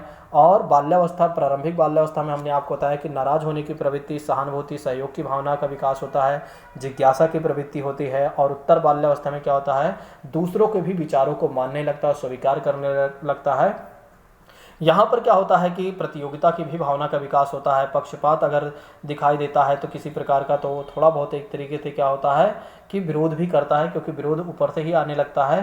दूसरी बात करते हैं, यहाँ पर बच्चे को ही पता चल जाता है कि मुझे मेरा दायित्व क्या है और उसकी जवाबदेही क्या है। किशोरावस्था में देखा जाए तो सामाजिकरण की सबसे जटिल अवस्था है, जहाँ पर समाज का विरोधी भी होता है और धीरे धीरे वो अपने आप को समाज में समायोजित करता है। ठीक है। यहाँ पर क्या होता है, लड़का लड़की के प्रति, लड़के के प्रति, मतलब एक दूसरे के, लड़की और लड़का में एक तरीके से विपरीत लिंग का आकर्षण बढ़ जाता है, वो होता है किशोरावस्था है दोस्तों। अब आइए बात करते हैं कुछ सिद्धांत के बारे में। ठीक है। कहीं जाइएगा नहीं, ये मत सोचिए कि ये सारा कुछ जो पढ़ाया जा रहा हमें तो आता है, कहीं जाइएगा नहीं, जाना कहीं नहीं है, आपको अच्छे से देखना है। भले ही आपको आता है लेकिन अच्छे से देखना इसलिए है ताकि आपको याद हो जाए, आप चीज़ों से जुड़ सके, आपको एक समय में ही सारा कुछ जोड़ सके। जैसे क्या होता है, जैसे देखिए मैं आपको थोड़ा सी बातें बताना चाहूँगा। दरअसल क्या होता है कि जब हम एक दिन में एक सब्जेक्ट को ख़त्म नहीं करते हैं तो क्या होता है कि हमारा जो वायर होता है वो टूट जाता है। अगर हम एक बार दो बार सिलेबस को ख़त्म कर लेते हैं, तो अगर एक विषय को हम एक ही दिन ख़त्म करते हैं तो ये मान के चलिए हमें पूरा शुरू से लेकर लास्ट तक की कहानी हमें याद होती है, फिर वो लंबे समय तक हमें वो कहानी याद रहती है। इसलिए मैं आप लोगों से कह रहा हूँ कि पूरी क्लास को अच्छे से देखिए, कहीं जाइए नहीं। बहुत सारे छात्र सोच रहे होंगे कि अब मुझे जाना चाहिए, बहुत सारे छात्र सोच रहे होंगे मुझे जाना चाहिए, लेकिन अब सिद्धांत आ गए हैं, अब उनका जाने का मन नहीं करेगा। देखिए, जाना होना कहीं नहीं है। अगर आपको भूख लगी है तो फिर आप अपने पास कुछ रख लीजिए, कुछ खाते रहिए। मैंने आपको स्टार्टिंग में ही बताया था कि आपको कहीं जाना नहीं है। बहुत सारे छात्र छोड़ने का प्रयास करते हैं। देखिए, यही वो अंतिम लड़ाई है, समझिएगा मेरी बात को, यही वो अंतिम लड़ाई है। जो व्यक्ति रुक गया वो पा जाएगा। कहने का मतलब ये है कि जो व्यक्ति रुक गया वो लास्ट तक अगर रुका रहा तो निश्चित तौर पर वो महाभारत की लड़ाई को जीत लेगा, और जो व्यक्ति बीच से छोड़ गया, उस छोड़ दिया, ये समझ लो कि वो महाभारत की लड़ाई कहीं ना कहीं हार गया। ठीक है। ये महाभारत की ही लड़ाई है। ठीक है, जहाँ पर क्या होता है, रुकना नहीं होता। आप सोचिए, मैंने आपसे स्टार्टिंग में ही बताया था, इसलिए नहीं बताया था कि आप मेरे प्रति सहानुभूति पैदा करें, बल्कि मैंने आपको इसलिए बताया था कि आपको अगर संघर्ष करना है तो कुछ इस तरह से भी कर सकते हैं। ठीक है, आप सोचिए 17-18 घंटे से लगातार सिर्फ मैं PDF क्रिएशन में लगा हूँ और वीडियो को बनाने में लगा हूँ। कल 3 बजे से लगा हूँ, आज का समय आप देख रहे हैं क्या समय चल रहा है। ठीक है, आप सोचिए एक बार। ठीक है, तो जब इस तरह से आप मेहनत करेंगे तब आपको भी खुशी होगी। मुझे इस बात की खुशी है कि मैं कल से मेहनत कर रहा हूँ और अभी तक करते आ रहा हूँ और अंतिम क्षण तक मैं कर रहा हूँ। ठीक है, मैं नहीं भाग रहा हूँ। सोचिए, मेरा पेपर नहीं है, मैं एक स्टूडेंट नहीं हूँ, मैं एक टीचर हूँ। जब मैं भाग नहीं रहा हूँ तो आप मेरे स्टूडेंट हैं, आपको कहाँ भागना चाहिए? आपको तो हमारे साथ जुड़े रहना चाहिए। आपको बोलना चाहिए, सर आप चिंता मत करिए, हम आपके साथ हैं, बिल्कुल आप टेंशन मत लीजिए, हम आपके साथ अच्छे से हैं। बस आप पढ़ाते चलिए, हर एक विषय की वीडियो आप हमें देते चलिए, निश्चित तौर पर सारी वीडियो अच्छे से मैं देखूंगा। आपको ये कहना चाहिए। ठीक है, लेकिन आप लोग भागने का प्रयास करते हैं। आप लोगों को लगता है यार इतने घंटे हो गए, मास्टर पढ़ाया जा रहा है। ठीक है, आइए बात करते हैं। अब थोड़ा सा इंजॉयमेंट हो गया है। चलिए आइए बात करते हैं जीन पियाजे का संज्ञानात्मक विकास के बारे में, यानी संज्ञानात्मक सिद्धांत के बारे में। कई बार हमारे एग्जाम में पूछा जाता है कि संज्ञानात्मक विकास के सिद्धांत को किसने दिया हुआ है, तो जीन पियाजे ने दिया हुआ है। अच्छा, कई बार ये जो संज्ञानात्मक विकास है ना, कई बार ये मानसिक विकास भी लिख कर आ जाता है। कई बार क्या होता है, मानसिक विकास भी लिख कर आ जाता है। बहुत सारे बच्चे जो होते हैं, बहुत सारे स्टूडेंट जो होते हैं वो चक्कर खा जाते हैं। ठीक है, उनको लगता है क्या आ गया, नया आ गया, मानसिक विकास क्या है। ठीक है, तो जो मानसिक विकास है वही संज्ञानात्मक विकास है, और इसी सिद्धांत को किसने दिया हुआ? जीन पियाजे महोदय ने दिया। अच्छा, जीन पियाजे महोदय थे कहाँ के? तो ये स्विट्जरलैंड के निवासी थे। इस बात को ध्यान रखिएगा कि जीन पियाजे महोदय जो थे वे स्विट्जरलैंड के निवासी थे। अब इन्होंने कहा क्या, समझिएगा, इन्होंने कहा क्या? इन्होंने कहा कि बालक में बुद्धि का विकास किस प्रकार से होता है, यह जानने के लिए इन्होंने क्या किया, अपने स्वयं के बच्चों को अपनी खोज का विषय बनाया। दरअसल क्या हुआ, इन्होंने यह जानने का प्रयास किया कि भैया कैसे बच्चों में बुद्धि का विकास होता है। अब इसको जानने के लिए इन्होंने क्या किया, अपने बच्चों को ही अपनी खोज का विषय बना लिया कि भाई इसी से हम देखते हैं कि कैसे बच्चों में मानसिक विकास होता है, यानी कि बुद्धि का विकास होता है। बच्चे जैसे जैसे बड़े होते गए उनका मानसिक विकास संबंधी क्रियाओं वे बड़ी बारीकी से अध्ययन करते गए। जैसे देखा जाए तो उनके बच्चे बड़े होते गए, वैसे वैसे उन्होंने क्या किया, अपने बच्चे के मानसिक विकास को बड़ी ही बारीकी से अध्ययन करते गए, यानी कि किया उन्होंने। इस अध्ययन के बाद उन्होंने पाया कि एक तरीके से उन्होंने पाया, पियाजे साहब ने, जो एक तरीके से इस अध्ययन के बाद जिन विचारों का प्रतिपादन उन्होंने किया उसे क्या कहा गया, मानसिक विकास कहा गया या संज्ञानात्मक विकास कहा गया, या मानसिक विकास का सिद्धांत कहा गया या संज्ञानात्मक विकास का सिद्धांत कहा गया। देखिए, इसकी अंदर की कहानी मैं क्यों बता रहा हूँ, क्योंकि आपको ये पूरी कहानी याद हो जाए और आप जब पेपर में बैठे तो आप बिल्कुल भी परेशान ना हो। तो ध्यान रखिएगा, जीन पियाजे महोदय ने क्या किया कि बच्चों में बुद्धि का विकास कैसे होता है और किस प्रकार से होता है, यह जानने के लिए क्या किया, इन्होंने अपने बच्चे को ही ध्यान दिया। जैसे जैसे उनका बच्चा जो है बड़े होते गए, उनके बच्चे बड़े होते गए, वैसे वैसे वे अध्ययन करते चले गए और वे समझ गए कि बच्चों में कैसे विकास होता है, किस समय पर। और इसी सिद्धांत को क्या कहा गया, मानसिक विकास कहा गया, या मानसिक विकास का सिद्धांत कहा गया या संज्ञानात्मक विकास का सिद्धांत कहा गया। आइए समझते हैं जीन पियाजे महोदय के बारे में कि कब उनके बच्चे कैसे बड़े हुए थे और कैसे उन्होंने अध्ययन किया था, और फिर उसी सिद्धांत को उन्होंने सब पर लागू कर दिया, यानी कि उन्होंने बता दिया कि बच्चों में अगर देखा जाए तो इस उम्र के हिसाब से इस उम्र में क्या होता है, उनका विकास बच्चों का इतना होता है दोस्तों। ठीक है, आइए समझते हैं। देखिए, जैसा कि बात करते हैं, जीन पियाजे महोदय ने 4 प्रकार के सिद्धांत, 4 प्रकार की अवस्थाएं बताई हुई हैं कि 4 प्रकार की अवस्थाओं के हिसाब से उन्होंने बताया है कि इस उम्र में बच्चों का विकास इतना होता है, इस उम्र में उनका विकास इतना होता है, और इस उम्र में इतना होता है, इस उम्र में इतना होता है।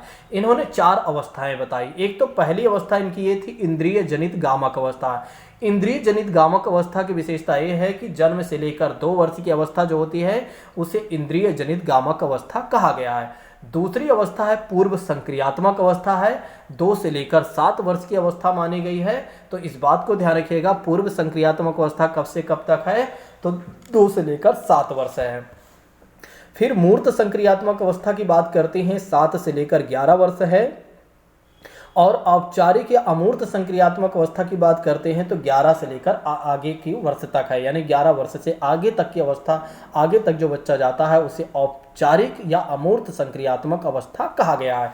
आइए समझते हैं कि इंद्रिय जनित गामक अवस्था की मुख्य विशेषता क्या है। दोस्तों देखिए, पूरा एक बार अच्छे से पढ़ लीजिए ताकि आपको दोबारा ना पढ़ना पड़े।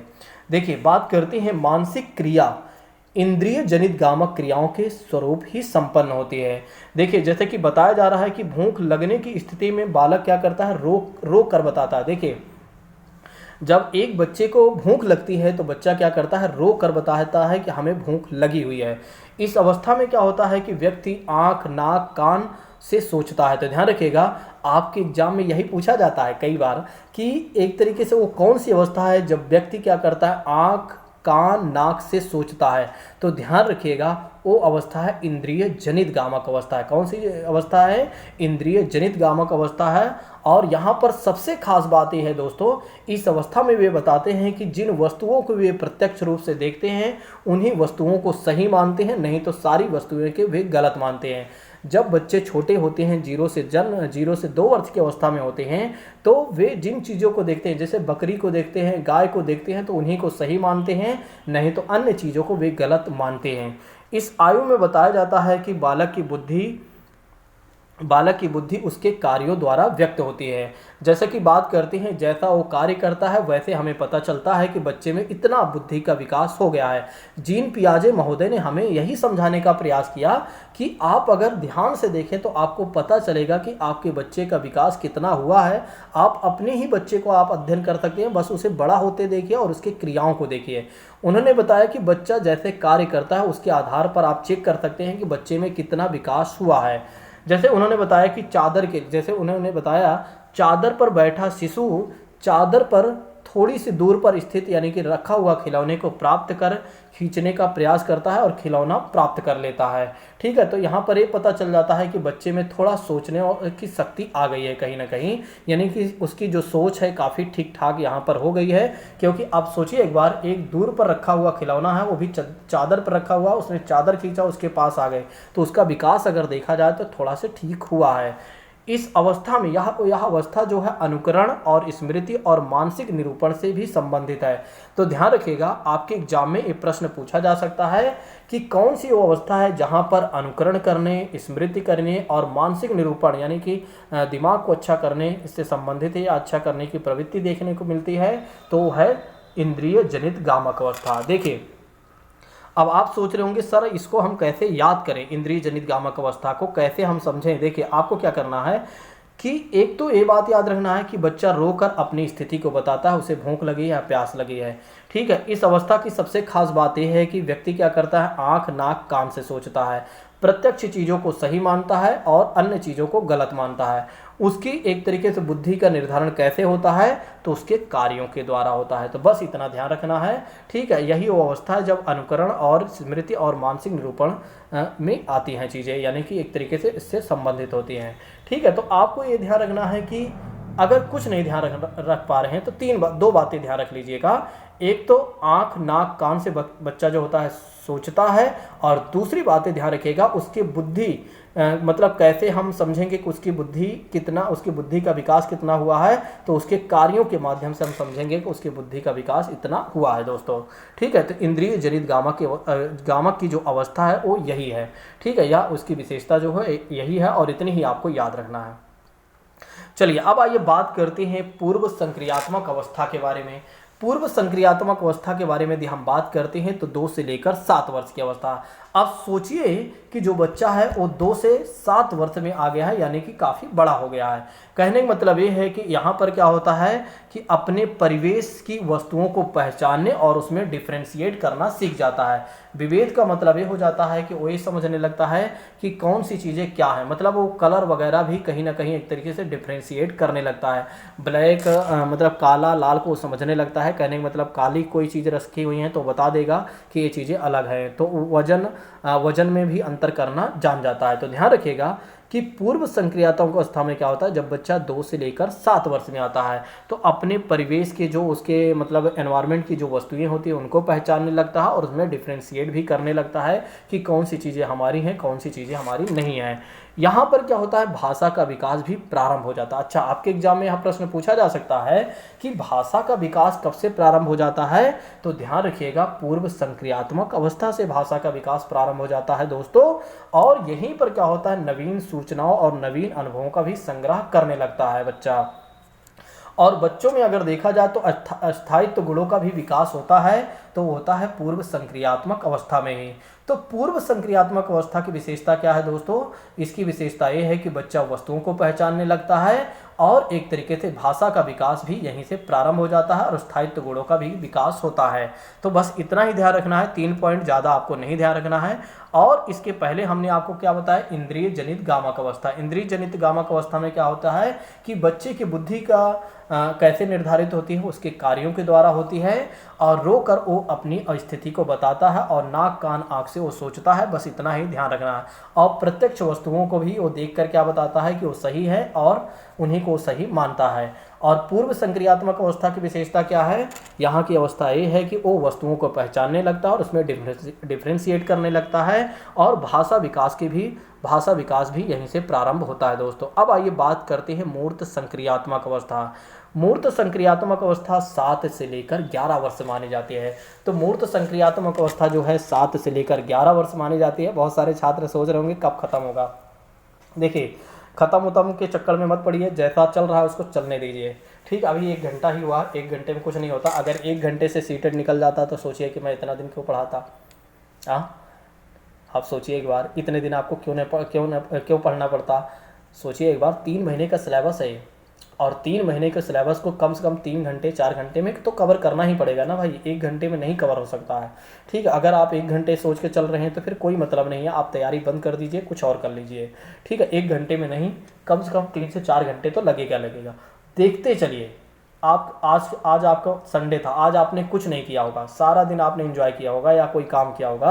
अब आपको जो समय मिला हुआ है इसमें केवल आप देखते चलिए पूरी क्लास को, बस सिंपल सी बात इतनी है, देखते चलिए और कुछ मत करिए और समझते चलिए।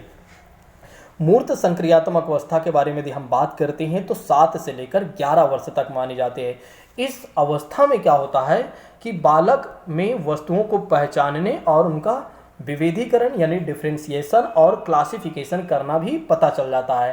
कहने का मतलब ये है कि बच्चों में क्या पता चल जाता है कि कौन सी वस्तु क्या है उनको भी जानने लगते हैं और एक तरीके से विविधीकरण और उसका क्लासिफिकेशन करना भी जान जाते हैं। ठीक है, यहाँ पर बताया जाता है कि अब क्या होता है, बच्चों में चिंतन करने की जो शक्ति होती है वो थोड़ी सी बढ़ जाती है। इस अवस्था में क्या होता है कि बालक विश्वास करने लगता है कि एक तरीके से उसकी लंबाई, भार, अंक आदि को लेकर, मतलब वो विश्वास करने लगता है हमारी लंबाई बढ़ रही है या नहीं, कहीं ना कहीं ये सारी चीज़ें आने लगती है। ठीक है, और उसको कितना मार्क्स मिलेगा, ये सब चीज़ें भी आने लगती हैं। भाषा का पूर्ण विकास बालक किसी पूर्व और अंश के संबंध में तर्क कर सकता है और पर्यावरण के साथ अनुकूल करने की नियमों को भी सीख जाता है। देखिए, अब मूर्त संक्रियात्मक अवस्था में आपको क्या ध्यान रखना है, 7 से लेकर 11 वर्ष की अवस्था में क्या ध्यान रखना है। एक तो बच्चा विविधीकरण क्लासिफिकेशन करना सीख जाता है, डिफ्रेंशिएशन और क्लासिफिकेशन करना सीख जाता है, लंबाई भार को लेकर चिंतन करने लगता है और पर्यावरण के साथ अपने आप को समायोजित करने के नियम भी सीख जाता है। तो ध्यान रखिएगा, या अनुकूलन करना भी सीख जाता है। ये है मूर्त संक्रियात्मक अवस्था। तो मूर्त संक्रियात्मक अवस्था की मुख्य विशेषता क्या है, एक तो डिफ्रेंशिएट करना, दूसरा क्लासिफिकेशन करना और तीसरा लंबाई व भार अंक में चिंतन करने लगता है और पर्यावरण के साथ कैसे अपने आप को रहना है यानी कि अनुकूल बनाना भी वो उसके नियमों को भी जान जाता है। आइए अब समझते हैं औपचारिक संक्रियात्मक अवस्था के बारे में दोस्तों। औपचारिक संक्रियात्मक अवस्था को क्या कहा जाता है, अमूर्त संक्रियात्मक अवस्था कहा जाता है। क्या कहा जाता है, अमूर्त संक्रियात्मक अवस्था कहा जाता है और 11 वर्ष से आगे तक की बात कही जाती है इसमें। देखिए, यह जो अवस्था है वो 11 वर्ष से लेकर प्रौढ़ावस्था तक मानी जाती है, या इसे अमूर्त चिंतन की अवस्था भी कहा जाता है। ठीक है, क्योंकि यहाँ पर क्या होता है कि बच्चा जो होता है या बच्चे जो होते हैं अमूर्त चीज़ों जिसके बारे में नहीं जानते हैं उसके बारे में भी एक तरीके से सोचने लगते हैं। इस अवस्था में अगर देखा जाए तो भाषा संबंधी योग्यता और संप्रेषणशीलता कम्युनिकेशन का भी विकास जो होता है काफ़ी ऊंचाई छूने लगता है। कहने का मतलब ये है कि भाषा का विकास अगर देखा जाए तो काफ़ी हाई लेवल का हो जाता है, कम्युनिकेशन का जो विकास होता है काफ़ी हाई लेवल का हो जाता है। यहाँ पर क्या होता है कि बच्चा अमूर्त नियमों का निर्माण कर सकता है, यानी कि कहने का मतलब ये है किसी भी समस्या का अगर उसे समाधान करना है तो समस्याओं का समाधान करने में वो अमूर्त नियमों का प्रयोग कर सकता है। जैसे कि उसे 20 + 30 करना है तो उसे लिखना नहीं है, आराम से बता देगा 20 + 30 50 हो जाता है। ठीक है, एक तरीके से इस तरह की चीज़ें आ जाती हैं, क्योंकि यहाँ पर क्या होता है उसका जो विकास होता है, बुद्धि का विकास जो होता है वो काफ़ी ठीक ठाक हो जाता है। तो ध्यान रखिएगा, समस्याओं समाधान व निर्णय लेने की भी क्षमता का विकास हो जाता है। कहाँ पर? अमूर्त या औपचारिक संक्रियात्मक अवस्था में। तो ध्यान रखिएगा, औपचारिक या अमूर्त संक्रियात्मक अवस्था की मुख्य विशेषता ये है कि 11 से लेकर आगे की 11 वर्ष से लेकर प्रौढ़ावस्था तक मानी जाती है, और योग्यता यानी कि भाषा संबंधी योग्यता और संप्रेषणशीलता का विकास काफ़ी ठीक ठाक हो जाता है, और अमूर्त नियमों का निर्माण कर सकता है और उसी से वो समाधान कर सकता है। कहने का मतलब ये है कि केवल और केवल अगर आप ये इतना याद रख लेते हैं, दो बातें, ठीक है, एक तरीके से एक तो अमूर्त चिंतन की अवस्था क्या है, और भाषा संबंधी संप्रेषणशीलता का जो विकास होता है, कम्युनिकेशन किस स्तर पर ज़्यादा हो जाता है, किस अवस्था में, तो औपचारिक या अमूर्त संक्रियात्मक अवस्था में ज़्यादा हो जाता है, और एक तरीके से अमूर्त नियमों के माध्यम से किसी भी समस्या का समाधान करने लगता है, या एक तरीके से अमूर्त चीज़ों के बारे में सोचने समझने की शक्ति का विकास हो जाता है। ठीक है, तो औपचारिक संक्रियात्मक या अमूर्त संक्रियात्मक अवस्था के बारे में हमने आपको बताया कि बच्चे में क्या होता है, अमूर्त चिंतन की प्रक्रिया प्रारंभ हो जाती है। जैसे उसे अमेरिका के बारे में आप बताइए तो वो अमेरिका के बारे में इमेजिनेशन कर लेगा। ठीक है, जैसे आप कुछ फैक्ट बताएंगे या किसी भी चीज़ के बारे में आप बताएंगे तो बच्चा क्या कर सकता है, इमेजिनेशन कर सकता है। यही है अमूर्त चिंतन की अवस्था, वो है 4 अवस्था। तो दोस्तों, हमने आपको बताया कि एक तरीके से संज्ञानात्मक विकास में जीन पियाजे महोदय के संज्ञानात्मक विकास के बारे में हमने आपको बताया कि ये स्विट्जरलैंड के निवासी थे, और इन्होंने बालकों में बुद्धि विकास किस प्रकार से कैसे होता है तो इन्होंने अपने बच्चे को ही अध्ययन किया है, यानी कि अपने बच्चे पर ही इन्होंने अध्ययन किया है। इंद्रिय जनित गामक अवस्था के बारे में हमने आपको बताया कि उसके कार्यों से उसकी बुद्धि निर्धारित होती है। पूर्व संक्रियात्मक अवस्था में हमने आपको बताया कि भाषा का विकास प्रारंभ हो जाता है। ठीक है, भाषा का विकास प्रारंभ हो जाता है और वस्तुओं को पहचानने और डिफ्रेंशिएट करना जान जाता है। और मूर्त संक्रियात्मक अवस्था में हमने आपको बताया कि 7 से लेकर 11 वर्ष की अवस्था है, जिसमें बच्चा क्या होता है, एक तरीके से लंबाई, भार, अंक का चिंतन करने लगता है और क्लासिफिकेशन और डिफ्रेंशिएशन भी करना जान जाता है। और ख़ास बात तो ये है कि अपने पर्यावरण के साथ कैसे रहना है, यानी कि अपने आप को अनुकूलन बनाने के नियमों को भी सीख जाता है। अमूर्त संक्रियात्मक अवस्था में ये बातें हैं कि यहाँ पर क्या है, 11 से लेकर प्रौढ़ावस्था तक यहाँ पर जो एक तरीके भाषा है, कम्युनिकेशन स्किल जो है काफ़ी हाई लेवल की हो जाएगी। यहाँ पर किसी भी नियम को या एक तरीके से किसी भी परेशानी या किसी भी समस्या का समाधान करना है तो अमूर्त नियमों के माध्यम से समाधान कर सकता है बच्चा, क्योंकि वो समझ सकता है, सोचने समझने की शक्ति आ जाती है। अब आइए बात करते हैं जीन पियाजे के संज्ञानात्मक विकास के सिद्धांत का शैक्षिक महत्व क्या है। देखिए, पियाजे कहते हैं कि संज्ञानात्मक विकास जो है या मानसिक विकास जो है वो निरंतर चलने वाली प्रक्रिया है, और एक तरीके से बताते हैं कि विकास जो होता है धीरे धीरे एक सोपान या क्रम के तहत होता है। ठीक है, नेक्स्ट बात करते हैं, इन्होंने बताया कि तार्किक चिंतन विकास में बाल्यावस्था में एक महत्वपूर्ण कड़ी मानी जाती है, इस बात को भी ध्यान रखिएगा।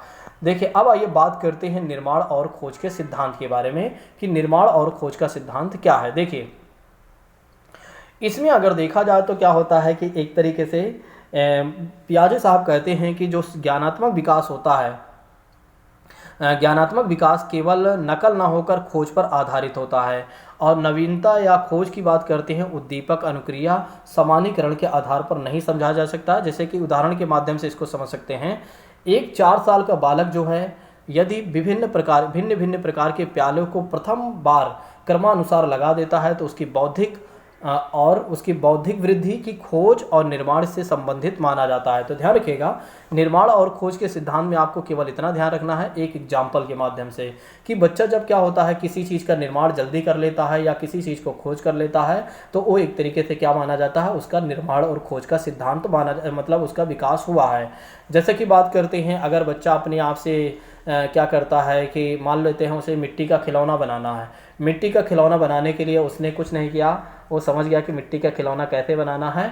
ठीक है, एक ही बार में उसने क्या कर लिया, समझ गया या एक तरीके से उसने खोज कर लिया और उसको बना लिया, तो उसका क्या माना जाता है, निर्माण और खोज का विकास हुआ है। कहने का मतलब ये है कि यहाँ पर जो लागू हो रहा है वो निर्माण और खोज का सिद्धांत लागू हो रहा है।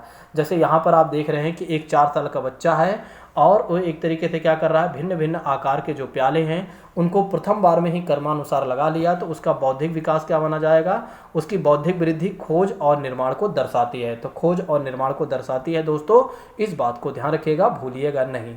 कार्य क्रिया अर्जन के बारे में बात करते हैं, तो कार्य क्रिया अर्जन के बारे में बताया जाता है कि जैसे कि एक तरीके से क्या होता है कि एक मिट्टी के चक्र को 2 भागों में तोड़ना और 2 टूटे हुए भागों को पुनः एक चक्रण के रूप में जोड़ लेता है, तो एक तरीके से क्या माना जाता है, वो उसकी कार्यात्मक क्रिया मानी जाती है। और बौद्धिक वृद्धि का केंद्र इन्हीं कार्यात्मक क्रिया का ही अर्जन माना जाता है। कहने का मतलब ये है कि जैसा वो कार्य करेगा और कार्य करने के माध्यम से जो कुछ भी वो सीखेगा, वो उसका ये माना जाएगा कि उसके कार्य करने की जो शक्ति है वो ठीक है, और एक तरीके से उसके बुद्धि का विकास हम इस आधार पर माप सकते हैं। कहने का मतलब ये है कि बच्चे के बुद्धि के विकास को हम ऐसे माप सकते हैं, उसके कार्य मतलब उसके कार्य यानी कि एक्टिविटीज़ के माध्यम से माप सकते हैं कि कैसे उसका कार्य है उस आधार पर। ठीक है, जैसे यहाँ पर उदाहरण में ये है कि एक मिट्टी के 2 चक्र हैं, एक मिट्टी के चक्र को 2 भागों में तोड़ दिया गया, फिर उसको दोनों भागों को क्या कर दिया, एक ही साथ जोड़कर उसने क्या कर दिया, जो टूटा हुआ उसको जोड़ लिया, तो इससे माना जा रहा है कि कहीं ना कहीं उसका विकास काफ़ी ठीक ठाक हुआ है। ठीक है, यहाँ पर कहा भी जा रहा है कि कार्यात्मक क्रिया की सहायता से बच्चे मानसिक रूप से पुनः पहुँच सकते हैं और जहाँ उन्हें कार्य प्रारंभ किया गया था, मतलब कहाँ जहाँ से उन्होंने प्रारंभ किया था। देखिए, पियाजे का विचार है कि जब बच्चा किशोरावस्था तक नहीं पहुंच जाता है, तब तक क्या होता है, वह भिन्न भिन्न अवस्थाओं में भिन्न भिन्न वर्गों या कार्यात्मक क्रिया का अर्जन करता रहता है, यानी काम करता रहता है और नई चीज़ें सीखता रहता है। जैसा कार्य करता जाता है वैसे सीखता जाता है। एक विकास अवस्था से दूसरी में प्रारंभ के लिए 2 तथ्य आवश्यक हैं, एक सात्मीकरण, दूसरा क्या करना, संतुलन स्थापित करना। देखिए, सात्मीकरण का मतलब ये हो जाता है कि बालक में उपस्थित एक विचार में किसी नए विचार या वस्तु का समावेश हो जाना। ठीक है, उसे क्या माना जाता है, सात्मीकरण माना जाता है। देखिए, एक विचार में नए विचार का या नई चीज़ों का शामिल हो जाना। कहने का मतलब ये है, जैसे आप क्या कर रहे हैं, एक नए विचार का, यहाँ पर एक बार फिर से दिखा देता हूँ। देखिए, यहाँ पर है एक विचार में नए विचार का शामिल। मान लेते हैं आपके पास पहले से कोई विचार है, उसमें एक नया विचार शामिल हो गया, तो उसे क्या माना जाएगा, सात्मीकरण माना जाएगा। क्या माना जाएगा, सात्मीकरण माना जाएगा। इस बात को ध्यान रखिएगा। तो दोस्तों, जैसा कि हमने आपको बताया यहाँ पर निर्माण और खोज, तो निर्माण के आधार पर बच्चा जैसे काम करता है, खोज करता है, उसके आधार पर भी हम उसके बुद्धि का लेवल चेक कर सकते हैं कि बच्चे का कितना बुद्धि का विकास हुआ है। दूसरी बात कर सकते हैं उसके कार्य क्रिया के माध्यम से। कार्य क्रिया के माध्यम का मतलब ये होगा, जैसे वो एक्टिविटीज़ करेगा, मान लेते हैं कोई चीज़ें उसे तोड़ कर दे दीजिए, अगर वो बना लेता है तो इसका मतलब ये पता चल जाता है कि कहीं ना कहीं बच्चे का विकास बेहतर हुआ है। ठीक है, या उसके बुद्धि या उसके मानसिक विकास बेहतर हुआ। देखिए, किताब के माध्यम से क्या होता है, कई बार हमें तमाम अलग तरह की चीज़ें पता चलती हैं और एक तरीके से क्या होता है, हमें समझ में नहीं आता। तो इसलिए मैं आपको किताब के माध्यम से भी समझा दे रहा हूँ और एक तरीके से क्या अपने माध्यम से भी समझा दे रहा हूँ, क्योंकि कई बार क्या होता है कि किताब की बातें समझ में नहीं आती हैं और सरल भाषा में जल्दी समझ में आती है। देखिए, निर्माण और खोज का मतलब ये हो जाता है कि बच्चा जब कोई चीज़ें अपने आप से करता है तो उसके बुद्धि का विकास का पता चलता है कि उसके बुद्धि का विकास इतना हुआ है। ठीक है, या किसी चीज़ को खोज कर लेता है एक तरीके से और उसको बनाने का प्रयास करता है, तो कहीं ना कहीं उसके बुद्धि का विकास पता चलता है। याद करिए, आप एग्जाम्पल से याद करिए। देखिए, याद करिए उस समय का, जब आप कभी बालक रहे होंगे, हम कभी बालक रहे थे, तो हम भी कभी एक तरीके से क्या करते थे, माचिस थी, माचिस ध्यान रख, आपको याद होगा, 2 माचिस को हम लेकर क्या करते थे, उसका टेलीफोन बना लेते थे। तो कहीं ना कहीं एक तो हमने खोज किया भाई टेलीफोन के लिए कि कैसे हमें टेलीफोन बनाना चाहिए, और निर्माण हमने क्या कर लिया, टेलीफोन ही बना लिया बचपन में। ठीक है, ये माचिस के माध्यम से। तो ये निर्माण और खोज का सिद्धांत यहाँ पर लागू होता है। कार्य क्रिया का मतलब ये हो जाता है, पहले आप याद करिए कि पहले क्या होता था कि हमारे घरों पर बहुत सारे इलेक्ट्रॉनिक सामान हुआ करते थे। ठीक है, तो जब टूटे फूटे इलेक्ट्रॉनिक सामान हुआ करते थे तो उसको हम जोड़ने का प्रयास करते थे। थे, जोड़कर बनाते थे। तो इससे भी हमारे बुद्धि का विकास का पता चलता है कि हमारी बुद्धि का विकास कितना हुआ है। ठीक है, और जो कुछ भी हम करते थे उससे कहीं ना कहीं हम अर्जन करते थे, मतलब जो भी हम करते थे कुछ नई चीज़ें ही सीखते थे और उसको आगे प्रयोग भी करते थे। ये है कार्य क्रिया का अर्जन है दोस्तों। ठीक है, इस बात को ध्यान रखिएगा। यहाँ सातवीं करण का अर्थ लागू होता है। एक हमारा नया विचार होता है, ठीक है, एक हमारा विचार होता है, एक विचार होता है और दूसरा एक कोई नया विचार मिलता है तो उसके साथ हम समावेशित कर लेते हैं, वही है हमारा सातवीं करण। याद करिए उस समय का जब हमें पहले कोई बातें पता थी और फिर क्या होता है नई बातें पता चलती हैं तो उसको हम क्या कर लेते हैं, उसमें शामिल कर लेते हैं, तो वही हमारा सातवीं करण माना जाता है। देखिए जीन पियाजे के जी के बारे में ध्यान रखिएगा। जीन पियाजे के बारे में हमने आपको बताया दोस्तों, जीन पियाजे के बारे में हमने आपको बताया कि एक तरीके से एक तो 4 अवस्थाएं वो बताया हमने, फिर खोज, निर्माण और खोज का सिद्धांत, कार्य क्रिया का सिद्धांत, ये भी जीन पियाजे का ही सिद्धांत है। तो जीन पियाजे के जितने भी सिद्धांत हैं मैं आपको बता दे रहा हूँ, इसके बाद आपके जीन पियाजे से क्वेश्चन गलत नहीं होना चाहिए। ठीक है, अब आइए बात कर लेते हैं। जीन पियाजे ने ही नैतिक विकास का सिद्धांत दिया हुआ, देखिए जीन पियाजे महोदय ने ही नैतिक विकास का सिद्धांत दिया हुआ है। इस बात को भी ध्यान रखिएगा, आपके एग्जाम में यह प्रश्न पूछा जा सकता है। कई बार क्या होता है नैतिक विकास आते ही हम कुछ अलग लगा देते हैं। ठीक है, नैतिक विकास आते ही हम कुछ अलग लगा देते हैं। ठीक है, तो इतनी जल्दबाजी हमें नहीं करना है नैतिक विकास मिलते ही। ठीक है, तो ध्यान रखिएगा जीन पियाजे का नैतिक विकास का भी सिद्धांत, तो जीन पियाजे महोदय ने क्या किया हुआ है नैतिक विकास के सिद्धांत को भी दिया हुआ है, इस बात को ध्यान रखिएगा। और कई बार क्या होता है हम नैतिक देखते ही लॉरेंस कोलबर्ग को लगा देते हैं, तो नैतिक को ही देखकर हमें लॉरेंस कोलबर्ग नहीं लगाना, हमें ये बात को समझना है कि कहीं जीन पियाजे जी की तो बात तो नहीं हो रही है। तो इस बात को हमें समझना है कि अगर जीन पियाजे जी की बात हो रही है तो भी हमें समझ कर देना है, और लॉरेंस की बात हो रही है तो भी हमें समझ कर आंसर देना है। कुल मिलाकर हमें इस बात को समझ कर आंसर देना है कि किसके बारे में कहा जा रहा है और कैसा प्रश्न कहा जा रहा है, उसके आधार पर हमें जवाब देना है। देखिए जीन पियाजे के नैतिक विकास के सिद्धांत के बारे में यदि हम बात करते हैं, ठीक है, तो इन्होंने बताया एक तरीके से जीन पियाजे साहब ने कि 2 तरीके की चीज़ें बताया इन्होंने, मतलब 2 अवस्थाएं इन्होंने बताई। एक तो प्रायत्त नैतिकता के बारे में बताया। ठीक है, प्रायत्त नैतिकता की अवस्था एक कब से कब तक मानी जाती है, 2 से लेकर 8 वर्ष मानी जाती है। तो 2 से लेकर 8 वर्ष की अवस्था नैतिकता की अवस्था है जीन पियाजे की, वो कौन सी है, प्रायत्त नैतिकता है। ठीक है, इसमें क्या होता है एक तरीके से, इसमें क्या होता है कि पियाजे कहते हैं कि इस अवस्था का उद्भव बालकों में असमान अंतः क्रिया से होती है। इस काल में क्या होता है बच्चों में नैतिक, नियम निरपेक्ष या अपरिवर्तनशील या दृढ़ प्रवृत्ति के होते हैं। कहने का मतलब ये होता है, कहने का मतलब ये है कि बच्चे का जो नैतिकता होती है, कहने का मतलब ये है कि यहाँ पर बच्चों में जो नैतिकता होती है वो अपरिवर्तनशील होती है, दृढ़ प्रवृत्ति की होती है। अगर कोई चीज़ें उन्हें बोल दिया गया है कि ये चीज़ें तुम्हारे लिए सही है तो उसी चीज़ को वो करने का प्रयास करते हैं। देखिए नैतिकता का मतलब ये हो जाता है कि एक अच्छा आचरण करना।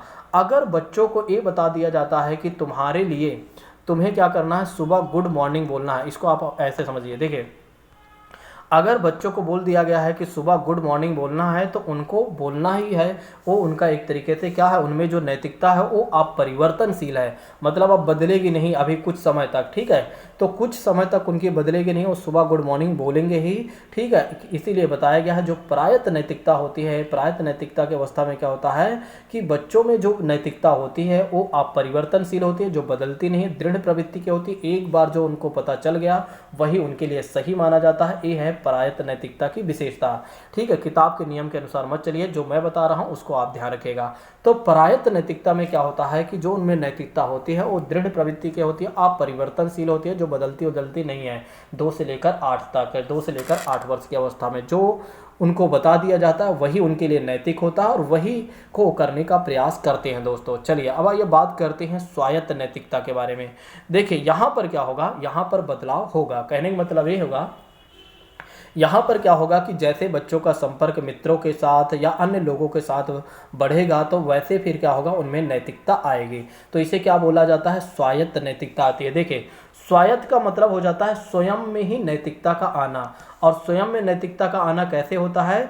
जब बच्चे का संपर्क परिवार के लोगों से होता है और मित्र के लोगों से होता है और अन्य लोगों से जब उनका होता है संपर्क, तो उन्हें ये पता चलता है नियम और कानून के बारे में।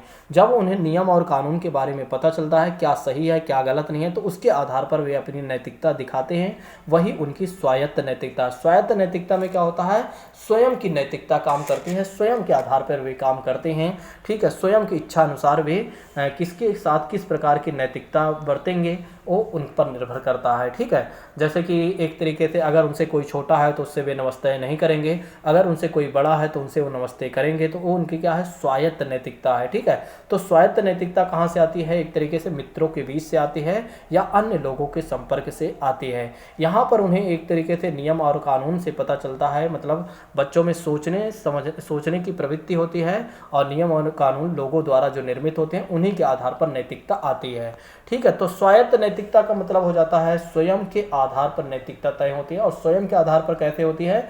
जब क्या होता है कि बच्चा लोगों के संपर्क में जाता है तो उसे पता चलता है मुझे किससे नमस्ते करना चाहिए और किससे नमस्ते नहीं करना चाहिए, वही है उसकी स्वायत्त नैतिकता। देखिए, जो एक तरीके से परायत्त नैतिकता है वो दूसरों के आधार पर होती है। दूसरों के आधार का मतलब ये हो जाता है जैसे माता पिता या कोई और सिखाता, जैसा है कि जैसे किसी ने बताया कि तुमको इनसे नमस्ते करना है, इनसे गुड मॉर्निंग बोलना है, इनसे ऐसे करना है, तो उस आधार पर बच्चा करने का प्रयास करता है, तो उसकी परायत्त नैतिकता होती है। और स्वायत्त नैतिकता में क्या होती है? जब वो स्वयं से नियमों के बारे में जानता है किससे नमस्ते करना है या नहीं करना है, ये उसकी क्या होती है? स्वायत्त नैतिकता होती है। तो जीन पियाजे महोदय ने हमें नैतिकता के विकास को नैतिक विकास के सिद्धांत को भी इन्होंने बताया हुआ है। तो इन्होंने क्या बताया है कि नैतिकता में दो अवस्थाएं होती है। एक तो परायत्त नैतिकता होती है, जो होती है एक तरीके 2 से लेकर 8 वर्ष, जो दृढ़ प्रवृत्ति की होती है। एक बार जो किसी ने बता दिया उस आधार पर जो नैतिकता आती है उसे हम क्या मानते हैं? परायत्त नैतिकता मानते हैं।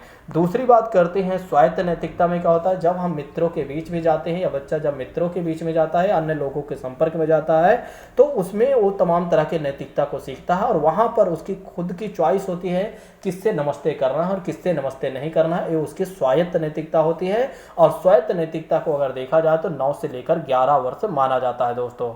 अब आइए बात करते हैं लॉरेंस कोल्बर के नैतिक विकास के सिद्धांत के बारे में। लॉरेंस कोल्बर के नैतिक विकास के सिद्धांत के बारे में।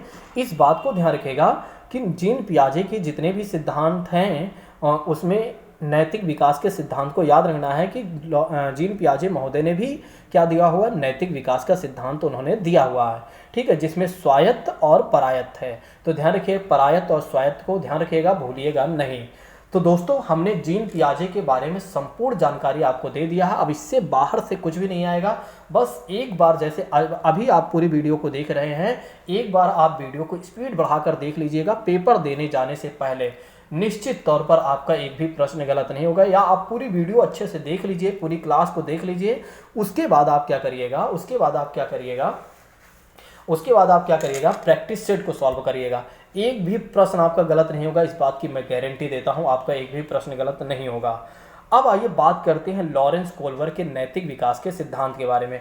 आपके एग्जाम में ये भी प्रश्न पूछा जाता है कि नैतिक विकास की अवस्थाओं को और किसने दिया हुआ है? तो ध्यान रखिएगा, कोलबर्ग ने भी दिया है। देखिए, ये जो कोलबर्ग महोदय क्या कहते हैं कि हमने जो अपना नैतिक विकास का सिद्धांत दिया हुआ है उसको हमने जीन पियाजे के सिद्धांत के आधार पर ही हमने दिया हुआ है। जब इनसे पूछा गया कि आप ये बताइए, जब एक तरीके से महोदय जो जीन पियाजे ने अपना सिद्धांत तो दे ही दिया था, नैतिक विकास का सिद्धांत, तो आपको क्या देने की ज़रूरत है? तो उन्होंने कहा कि भाई देखिए, उन्होंने क्या किया, 9 से लेकर 11 वर्ष तक ही दिया है लास्ट। उसके बाद हमने क्या किया है, इसमें थोड़ा से और बढ़ा चढ़ा दिया है और नैतिकता के बारे में बताया, लेकिन हमने कुछ अलग नहीं दिया हुआ। ध्यान रखिएगा, इन्होंने कहा कि हमने कुछ अलग नहीं दिया हुआ है। हमने क्या किया हुआ है? लॉरेंस कोल्बर के ही सिद्धांत को आधार बनाकर हमने नैतिक विकास के सिद्धांत दिया हुआ है। तो ध्यान रखिएगा, अगर आपके एग्जाम में यह प्रश्न पूछा जाता है कि नैतिक विकास के सिद्धांत को जीन पियाजे महोदय ने तो दिया था, तो लॉरेंस कोल्बर ने क्यों दिया था? तो या एक तरीके से क्या है, किसके आधार पर लॉरेंस कोल्बर्ग ने दिया हुआ है? तो ध्यान रखिएगा, जीन पियाजे महोदय के ही सिद्धांत के आधार पर लॉरेंस कोल्बर्ग ने भी नैतिक विकास के सिद्धांत को दिया हुआ है।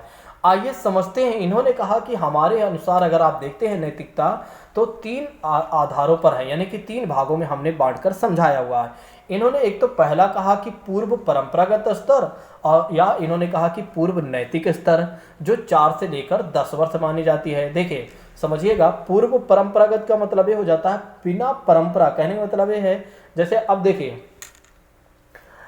जैसे कि क्या होता है कि बिना परंपरा के नियम को, मतलब कोई नियम बिना जाने ही, जैसे अभी क्या है एक तरीके से ऐसे आप समझिए, जैसे अभी अगर देखा जाए तो शादी विवाह का एक नियम है, शादी विवाह का एक नियम है, एक परंपरा चली आ रही है कि हिंदू धर्म का विवाह ऐसा होगा, मुस्लिम धर्म का जो विवाह होगा ऐसे होगा।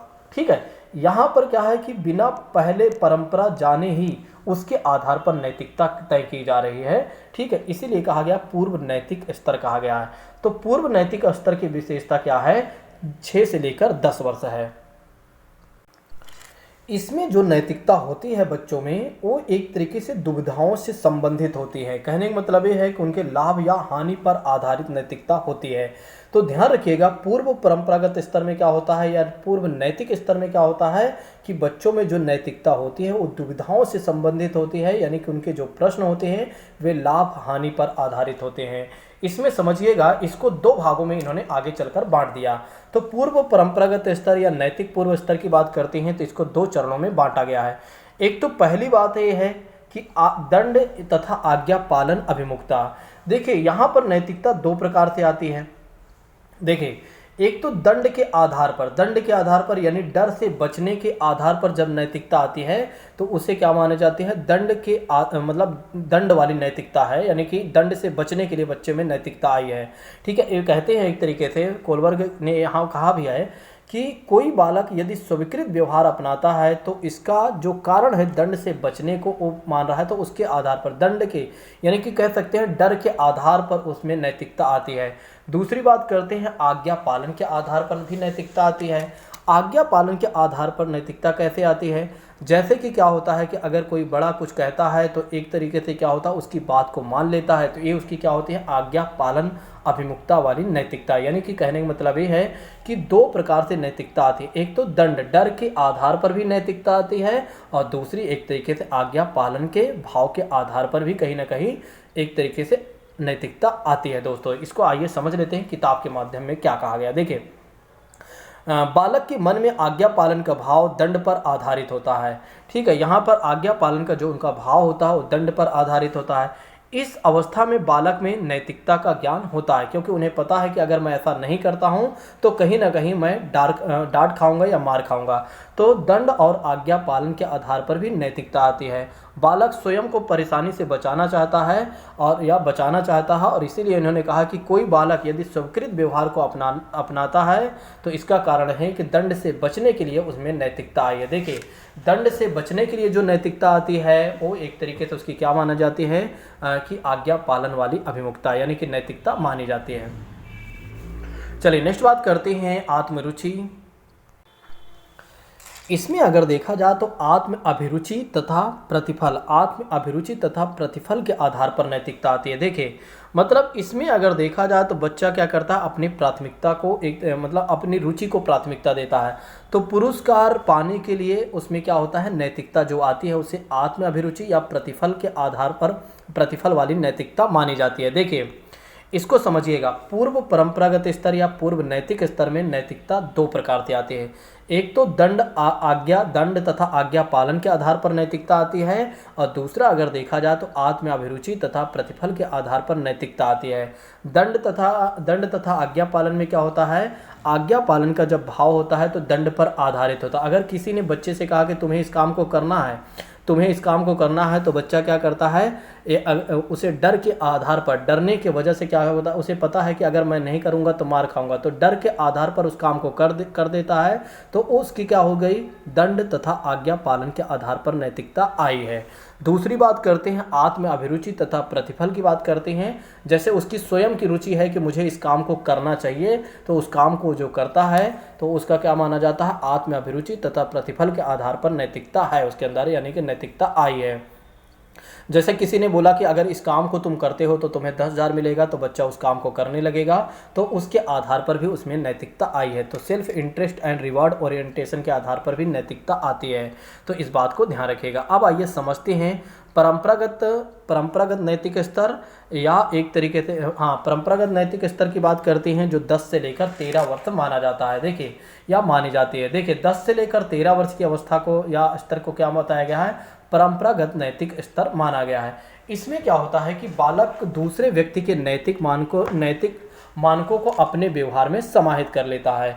यहाँ पर क्या होता है कि दूसरों के नियमों को क्या करता है? वो समाहित कर लेता है। उसे पता चल जाता है मेरे लिए क्या सही है, क्या गलत है।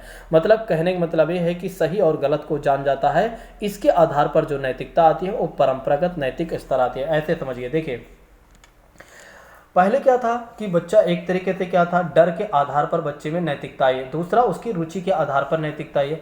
अब तीसरी बात ये है दोस्तों, उसका स्वयं का वहाँ तक मन था। देखिए, अब यहाँ पर क्या है, तीसरे में अगर देखा जाए, अब यहाँ पर देखा जाए परंपरागत स्तर में क्या होता है कि उसे पहले से पता चलता है कि एक तरीके से, ऐसे समझिए, पहले से कोई नियम चला आ रहा है कि पहले से नियम ये है कि माता पिता का क्या करना चाहिए? पैर छूना चाहिए। सुबह उठकर माता पिता का पैर छूना चाहिए। तो एक परंपरा है, पहले से नियम बने आए हैं, ठीक है। और बच्चे का जो जन्म हुआ वो बीच में हुआ है, ठीक है। पहले से जो नियम बना हुआ है, तो उस नियम को बच्चा जब जाना तो एक तरीके से क्या हुआ? एक परंपरागत नैतिक स्तर हुआ, ठीक है। जो पहले से नियम बने हुए हैं उसको जानकर उन नियमों का पालन करने लगा, तो उसका क्या माना जाता है? परंपरागत नैतिक स्तर माना जाता है, या परंपरागत आधार पर नैतिकता आई है, ठीक है। या पहले से जो नियम बने हुए हैं उस नियमों के आधार पर उनमें नैतिकता है, या नैतिकता का पालन कर रहा है। देखिए, इसको भी दो आधार पर बांटा गया है, यानी इसको भी दो चरणों में बांटा गया है, परंपरागत नैतिक स्तर को भी।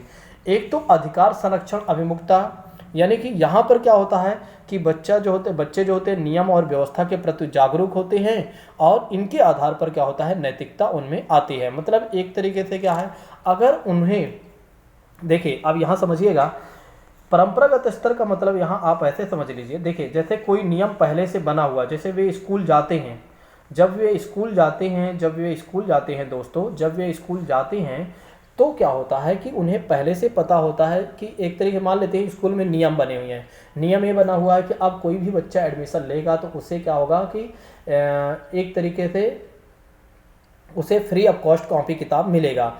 तो फिर क्या होता है कि जब बच्चा स्कूल जाता है तो उसे पहले से अपने नियम पते होते हैं, मतलब जब जाता है तो उसे नियम पता होता है।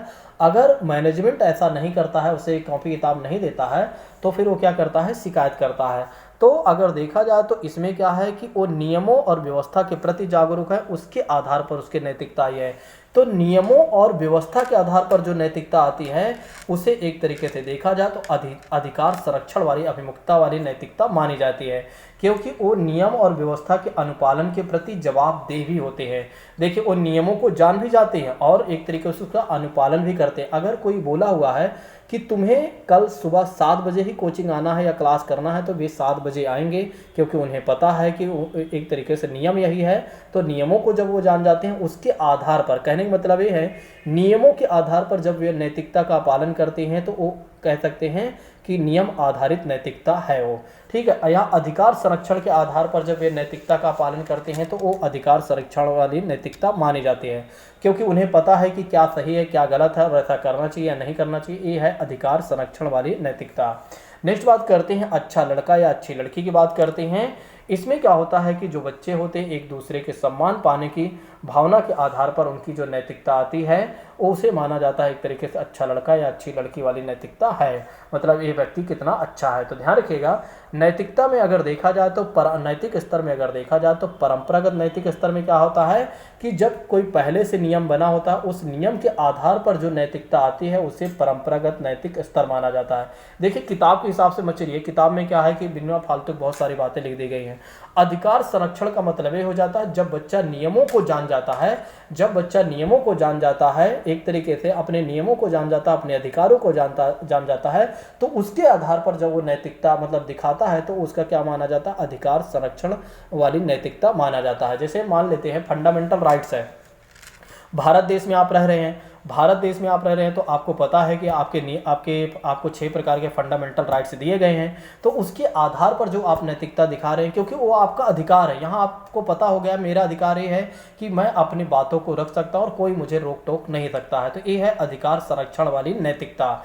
दूसरी बात करते हैं अच्छा लड़का या अच्छी लड़की की बात करते हैं। तो जब एक व्यक्ति क्या करता है, एक दूसरे से सम्मान पाने के आधार पर अपनी नैतिकता दिखाता है, तो वो कौन सी नैतिकता मानी जाती है? अच्छा लड़का या अच्छी लड़की वाली नैतिकता मानी जाती है कि व्यक्ति कितना अच्छा है। नेक्स्ट बात करते हैं, तीसरी बात करते हैं। तीसरी इनकी जो बात है, उत्तर परंपरागत नैतिक स्तर या आत्म चेतना, आत्म अंगीकृत नैतिक स्तर। कोलबर्ग कहते हैं कि एक तरीके से इसमें क्या होता है कि बच्चों में एक तरीके से अच्छे बुरे का कार्य बहुत अच्छे से पता चल जाता है। ठीक है, यहाँ पर क्या होता है कि बाहरी आशाओं या बाहरी चीज़ों में भी रुचि लेने लगते हैं, अपने परिवार, समाज और राष्ट्र के महत्व को भी समझने लगते हैं और उसके आधार पर वे नैतिकता का पालन करते हैं। उसके आधार पर वे क्या करते हैं? नैतिकता का पालन करते हैं। इसलिए यहाँ पर क्या है, एक तो पहली नैतिकता है सामाजिक अनुबंध से अभिमुखता है, यानी कि समाज के आधार, समाज के नियमों के आधार पर जब बच्चे नैतिकता का पालन करते हैं तो वो सामाजिक अनुबंध वाली नैतिकता होती है। जैसे कि बात करते हैं कि उदाहरण में अगर देखा जाए तो एक व्यक्ति अपने बच्चे को जान बचाने के लिए दवा की चोरी करता है, तो यहाँ देखा गया है कि जीवन बचाना सबसे महत्वपूर्ण है। तो समाज के जो कंडीशन है या कॉन्ट्रैक्ट है, उसके आधार पर जो उसके नैतिकता का पालन किया हुआ है वो उसकी क्या माने जाएगी? सामाजिक अनुबंध अभिमुखता की नैतिकता मानी जाएगी। देखिए, कानूनी रूप से अगर देखा जाए तो दवा की चोरी करना ही एक अपराध माना जाता है, लेकिन समाज का नियम यह है कि एक व्यक्ति का जान बचाना भी महत्वपूर्ण है। तो एक तरीके से उसकी नैतिकता कौन सी दिखा रही है? सामाजिक अनुबंध वाली नैतिकता दिखा रही है। नेक्स्ट बात करते हैं, सार्वभौमिक नैतिकता सिद्धांत की बात करते हैं। जब क्या होता है कि व्यक्ति अंतःकरण स्वयं की भावना के आधार पर अपनी नैतिकता दिखाता है, तो उसकी सार्वभौमिक नैतिक सिद्धांत वाली नैतिकता दिखाई दे रही है। कहने का मतलब ये है, या एक तरीके से देखिए क्या होता है कि यहाँ पर अंतःकरण का मतलब हो जाता है जब स्वयं के खुद के सोच के आधार पर, यह सबके लिए होती है। एक तरीके से देखा जाए तो सब जो होता है, हर व्यक्ति क्या करता है? अपने आदर्शों के हिसाब से क्या करता है? अपने आंतरिक आदर्शों के हिसाब से क्या करता है? नैतिकता का पालन करता है। तो वो सार्वभौमिक नैतिक सिद्धांत माना जाता है या नैतिक सिद्धांत वाली नैतिकता मानी जाती है। देखिए, हमने आपको किताब के अनुसार नहीं, थोड़ा से अपने हिसाब से समझाने का प्रयास किया, क्योंकि किताब के अनुसार क्या है कि बड़ा ही अलग तरीके में दिया गया है और कहीं ना कहीं आपको समझने में काफ़ी परेशानी होती। इसलिए हमने क्या किया, आपको थोड़ा से सरल भाषा में समझाने का प्रयास किया। देखिए, कोलबर्ग, देखिए जो नियम है आपको याद रखना है, जो भाव है वो भी आपको समझना है।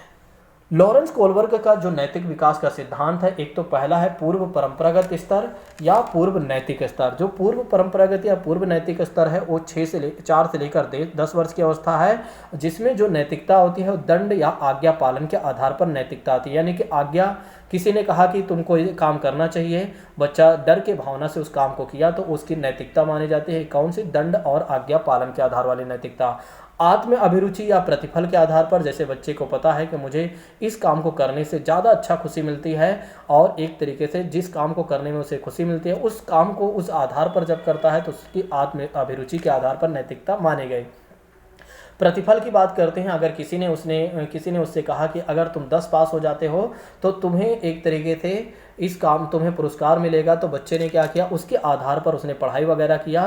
तो एक तरीके से रिजल्ट ओरिएंटेड उसने जो काम किया है, रिवार्ड ओरिएंटेड जो उसने काम किया हुआ है, वो उसकी कौन सी नैतिकता मानी जाएगी? प्रतिफल वाली नैतिकता मानी जाएगी। मतलब एक तरीके से किसी चीज़ को पाने के आधार पर उसने अच्छा व्यवहार किया। देखिए, नैतिकता है क्या? एक अच्छा व्यवहार करना ही नैतिकता है। सिंपल सी बात इतनी है, जैसे माता पिता का पैर छूना, बड़ों का सम्मान करना, छोटों से प्यार करना, ये हमारी नैतिकता है, उसी आधार पर नैतिकता है और कुछ नहीं है। परंपरागत नैतिक स्तर का मतलब हो जाता है 10 से लेकर 13 वर्ष की अवस्था, जिसमें अधिकार संरक्षण यानी कि नियमों के आधार पर जब बच्चा क्या करता है, नैतिकता का पालन करता है, तो वो उसका कौन सा माना जाता है? अधिकार संरक्षण वाली नैतिकता मानी जाती है। जब व्यक्ति अपने आप को अच्छा, लड़का और लड़की अपने आप को अच्छा दिखाने का प्रयास करते हैं तो उसके आधार पर भी नैतिकता तय होती है। फिर उत्तर परंपरागत में क्या होता है, या आत्म केंद्रित नैतिक मूल्य की बात करते हैं, जब बच्चा परिवार, समाज, राष्ट्र के महत्व को देने लगता है, यहाँ उसके आधार पर जब नैतिकता का पालन करता है तो उसके अंतर्गत कौन सी आती है, हाँ, तो इसके अंतर्गत अगर देखा जाए तो ये उसकी उत्तर परंपरागत नैतिक स्तर या आत्म केंद्रित नैतिक स्तर होता है। कहीं ना कहीं वो स्वयं के आधार पर, देखिए हमारा परिवार ऐसा बनना चाहिए, हमारा परिवार इतना अच्छा होना चाहिए, तो उसके आधार पर जब हम नई काम करते हैं अपने समाज राष्ट्र के प्रति, ठीक है, तो वो भी एक तरीके से अच्छा काम करते हैं, तो वो भी एक तरीके से नैतिकता मानी जाती है, या उसके नियमों को हम जान जाते हैं और उसके आधार पर हम चलते हैं। समाज के हिसाब से जब हम नैतिकता का पालन करते हैं, क्योंकि समाज कहता है कि एक व्यक्ति का जान बचाना बेहद ज़रूरी है, तो जान बचाया जाना चाहिए, तो वो भी एक नैतिकता मानी जाएगी। फिर सार्वभौमिक नैतिक की बात करते हैं, जो सबके या जो स्वयं के मन का, जैसा हमारा स्वयं का अंतःकरण स्वयं की जो इच्छा करती है, और उस आधार पर जब हम नैतिकता का पालन करते हैं तो कहीं ना कहीं सार्वभौमिक नैतिक सिद्धांत वाली नैतिकता मानी जाती है। अब आइए बात करते हैं कोलबर्ग के ही नैतिक विकास के सिद्धांत में अन्य अवस्थाओं के बारे में। देखिए, कोलबर्ग के अन्य नैतिक सिद्धांत के बारे में अगर देखा जाए तो स्वकेंद्रित अवस्था एक है। स्वकेंद्रित अवस्था जो है वो 3 से लेकर 6 वर्ष तक माने जाते हैं। इसमें क्या होता है, स्वकेंद्रित का मतलब ये हो जाता है जब बच्चे का स्वयं कल्याण, मतलब स्वयं खुद के कल्याण से जो चीज़ें जुड़ी होती हैं उसे स्वकेंद्रित की अवस्था मानी जाती है। ठीक है, देखिए ये भी नैतिकता का ही आधार है, ये भी नैतिकता की ही बातें हैं। देखिए, जब बच्चे को जो कुछ भी, देखे 3 से लेकर 6 वर्ष, ध्यान रखिएगा, यहाँ पर क्या होगा, आत्मकल्याण, उसके लिए वही नैतिक माना जाता है जो उसको अच्छा लगता है। अगर उसने चोरी किया है तो उसने चोरी किया, वो अच्छा लगता है, वो उसके लिए नैतिक है। ठीक है, स्वकेंद्रित में ये ध्यान रखना है, जो उसको अच्छा लगता है वही उसकी नैतिकता होती है। ये है स्वकेंद्रित की अवस्था वाली नैतिकता। तो ध्यान रखिएगा, अगर आपसे कोई पूछता है कि स्वकेंद्रित नैतिक अवस्था का मतलब क्या हुआ, कि तो आप उसे बताइएगा बच्चे को जो कुछ भी अच्छा लगता है करने में, ठीक है, उसके जो इच्छाओं की पूर्ति करता है, तो वही उसकी नैतिकता मानी जाती है। जब बच्चा का आत्मकल्याण जुड़ा होता है तो वो स्वकेंद्रित अवस्था वाली नैतिकता मानी जाती है। नेक्स्ट बात करते हैं परंपराओं को धारण करने वाली। थोड़ा से मुझे इसको शॉर्ट करना पड़ेगा, मुझे पता है अगर मैं इतना डीप पढ़ाऊंगा तो ये बहुत ज़्यादा समय ले लेगी ना, क्योंकि आप लोगों को लगेगा तो ये तो 6-7 घंटे जाएंगी। ठीक है, तो ज़्यादा नहीं, मैं चाहूँगा 4 घंटे तो कम से कम रहे ही, 4 से 5 घंटे। ठीक है, तो 4-5 घंटे अगर मैं समय ले लेता हूँ तो बहुत अच्छा हो जाएगा। कुछ चीज़ों को मैं थोड़ा से, देखिए जैसे कि सिद्धांत है उस पर थोड़ा से रुक कर पढ़ा दूंगा, और जो चीज़ें वैसे वाली हैं वैसे उसको मैं थोड़ा जल्दी कर दूंगा। ठीक है, तो आप लोग चिंता मत करिए, मैं खुद ही समझ रहा हूँ, क्योंकि मुझे पता है कि इतना ज़्यादा क्लास लंबी नहीं हो जानी चाहिए जिससे आपको दिक्कतें हों। देखिए, परंपराओं को धारण करने वाली अवस्था की बात करते हैं, परंपराओं को धारण करने वाली अवस्थाओं की बात करते हैं, तो ये 7 से लेकर किशोरावस्था तक मानी जाती है। इसमें क्या होता है कि एक तरीके से सामाजिकता के गुणों को धारण करता है, समाज के नियमों परंपराओं को जानता है, उसके आधार पर जो नैतिकता का पालन करता है वो क्या होती है, परंपराओं को धारण करने वाली अवस्था वाली नैतिकता होती है। देखिए, जैसे समाज के नियम ही हैं, समाज के नियम ही हैं कि आपको अपने ही एक तरीके से जाति व्यवस्था में शादी, अपने जाति में शादी करना चाहिए, अपने धर्म में शादी विवाह करना चाहिए। ठीक है, या अपने माता पिता की बात करते हैं या दादा दादी की बात करते हैं, उनकी कहते रिस्पेक्ट करना चाहिए। तो ये क्या है, समाज के नियम हैं, समाज के तमाम तरह के जो नियम हैं उसके आधार पर जब हम काम करते हैं तो वो परंपराओं की धारण करने वाली अवस्था मानी जाती है, और वही अवस्था में क्या होती है, नैतिकता होती है। ठीक है, या एक तरीके से परंपराओं वाली नैतिकता मानी जाती है। ध्यान रखिएगा, परंपराओं वाली नैतिकता, ध्यान रखिएगा, परंपराओं, ये जो धारण करने वाली अवस्था के आधार पर परंपराओं वाली नैतिकता को ध्यान रखिएगा। परंपराओं वाली नैतिकता का मतलब हो गया 7 से लेकर किशोरावस्था की अवस्था होती है, जिसमें समाज के नियमों के आधार पर व्यक्ति क्या करता है, नैतिकता का पालन करता है। देखिए, समाज के नियम ही हैं कि आपको चोरी नहीं करना चाहिए, आपको डकैती नहीं करना चाहिए, किसी दूसरे व्यक्ति को हानि नहीं पहुंचाना चाहिए। तो उसके आधार पर जब व्यक्ति नैतिकता का पालन करता है तो उसे क्या माना जाता है कि परंपराओं को धारण करने वाली नैतिकता है, यानी कि परंपराओं के आधार पर उसने क्या किया हुआ है, नैतिकता का पालन किया हुआ है। कोलबर्ग महोदय ने एक कहा 7 से लेकर कब तक है, किशोरावस्था तक। अब बात करते हैं आधारहीन आत्मचेतनाओं की अवस्था की बात करते हैं, एक किशोरावस्था से ही जुड़ी हुई है। इस अवस्था में अगर देखा जाए तो बच्चों का सामाजिक, शारीरिक और मानसिक विकास अपनी ऊंचाइयां छूने लगता है। यहाँ आत्मचेतना की शुरुआत हो जाती है, यहाँ मेरा आचरण, मैं ऐसा व्यवहार करता हूँ, उससे ऐसी अनुभूति होने लगती है। इस आधार पर कहने का मतलब ये है कि यहाँ पर जो नैतिकता का पालन किया जाएगा वो अपने आधार, जैसे हम आप लोग हैं, ठीक है, अगर देखा जाए तो हमारी नैतिकता हमारे आधार पर तय होगी। ठीक है, कि हमें किससे नमस्ते करना है, किससे नमस्ते नहीं करना है, कैसे हमें क्या करना है, क्या नहीं करना है, ये सारी चीज़ें जो होती हैं आधारहीन आत्मचेतना वाली अवस्था में आती हैं। कहने का मतलब ये है कि जो कुछ भी किया जाएगा, देखिए अगर समाज में, देखिए समाज में कोई चीज़ें गलत हो रही हैं तो उसका विरोध भी किया जाता है।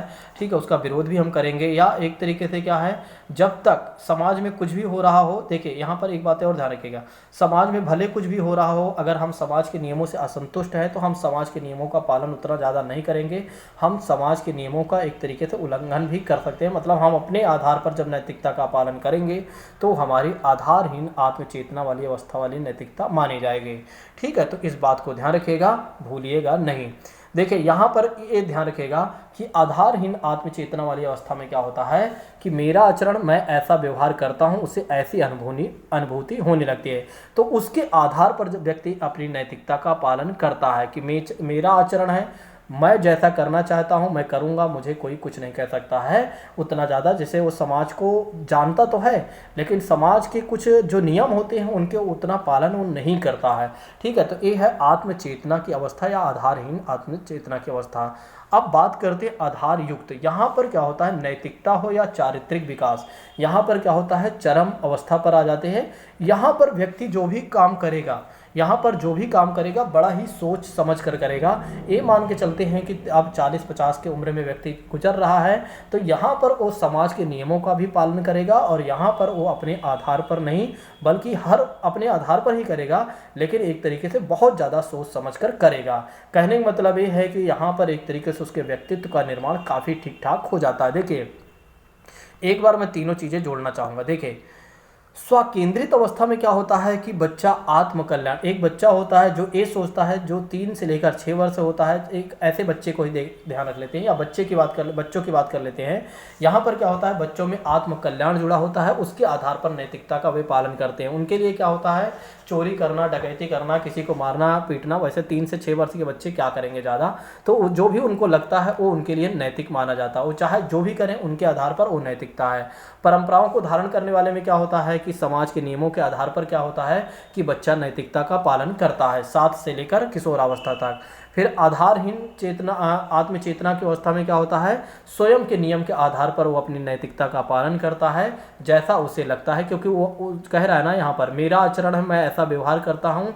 ठीक है, ये मुझे कोई कुछ नहीं कह सकता है। ठीक है, समाज के नियम कुछ भी हों, लेकिन यहाँ पर क्या होता है कि वो समाज के नियम से ज़्यादा परिपक्व हो जाता है और यहाँ पर क्या होता है, जो कुछ भी वो करता है बड़ा ही सोच समझ कर करता है, मेरे लिए क्या सही है क्या गलत है, इसके आधार पर जब वो नैतिकता का पालन करता है तो वो आधार युक्त आत्मचेतना वाली अवस्था में रखा जाता है उसे। ठीक है, तो इस बात को ध्यान रखिएगा। अब आइए बात करते हैं वाइगोत्स्की का सामाजिक विकास का सिद्धांत। देखिए वाइगोत्स्की, लेव वाइगोत्स्की महोदय ने बताया है कि ये कहाँ के थे, ये ध्यान रखिएगा, तो ये रूस के थे यानी कि रसिया के थे। देखिए लेव वाइगोत्स्की महोदय कहते हैं कि एक तरीके से जो बच्चे का विकास होता है हर प्रकार का, वो समाज का ही विशेष योगदान होता है। तो सामाजिक विकास के सिद्धांत में, वाइगोत्स्की के सामाजिक विकास के सिद्धांत में याद रखिएगा, देखिए वाइगोत्स्की महोदय ने भी क्या दिया हुआ है, सामाजिक विकास का सिद्धांत दिया हुआ है। वाइगोत्स्की महोदय ने क्या दिया हुआ है, सामाजिक विकास का सिद्धांत दिया हुआ है। दोस्तों इस बात को ध्यान रखिएगा, भूलिएगा नहीं। इन्होंने कहा कि बच्चों का जो भी विकास होता है वो सारे विकास अगर देखा जाए तो समाज का ही मुख्य योगदान होता है, बस इतना ही आपको ध्यान रखना है। अब आइए बात करते हैं वाइगोत्स्की का समीपस्थ विकास का सिद्धांत। ये भी आपके एग्जाम में पूछा जाता है। देखिए सबसे ज़्यादा हमने जो समय लिया हुआ है वो सिद्धांतों में ही हमने समय लिया हुआ है। क्यों लिया हुआ है, क्योंकि आपको मैं ये चाह रहा था कि अच्छे तरीके से समझा दूँ। ठीक है, इसलिए मैंने ज़्यादा समय लिया, नहीं तो इतना ज़्यादा समय ना लेता। अब देखिएगा इसके बाद सब तेजी के साथ चलेगा।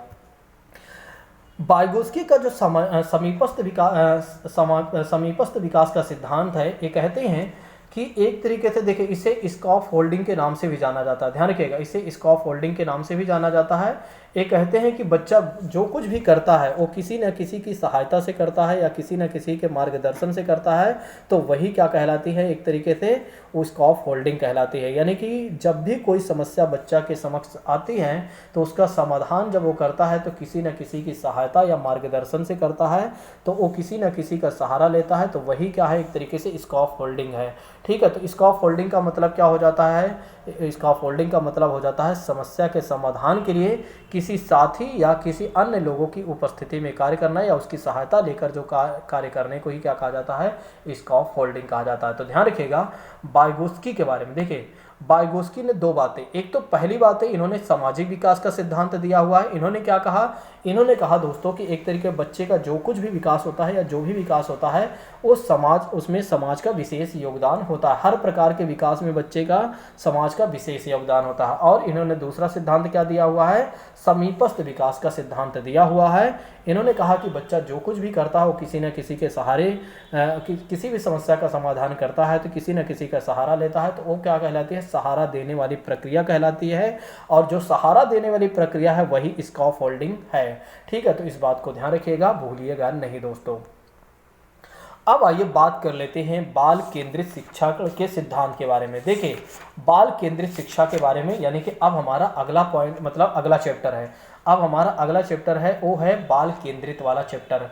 बाल केंद्रित का मतलब ये हो जाता है कि बच्चों को ही केंद्र में रखकर पढ़ाने को ही क्या कहा जाएगा, या उनके आधार पर ही जो सिलेबस वगैरह पूरा तैयार होता है वो सब क्या माने जाते हैं? बाल केंद्रित शिक्षण माने जाते हैं। यानी कि बच्चों को ही केंद्र में रखकर पढ़ाना या बच्चों को ही केंद्र में रखकर शिक्षा देने को ही क्या माना जाता है?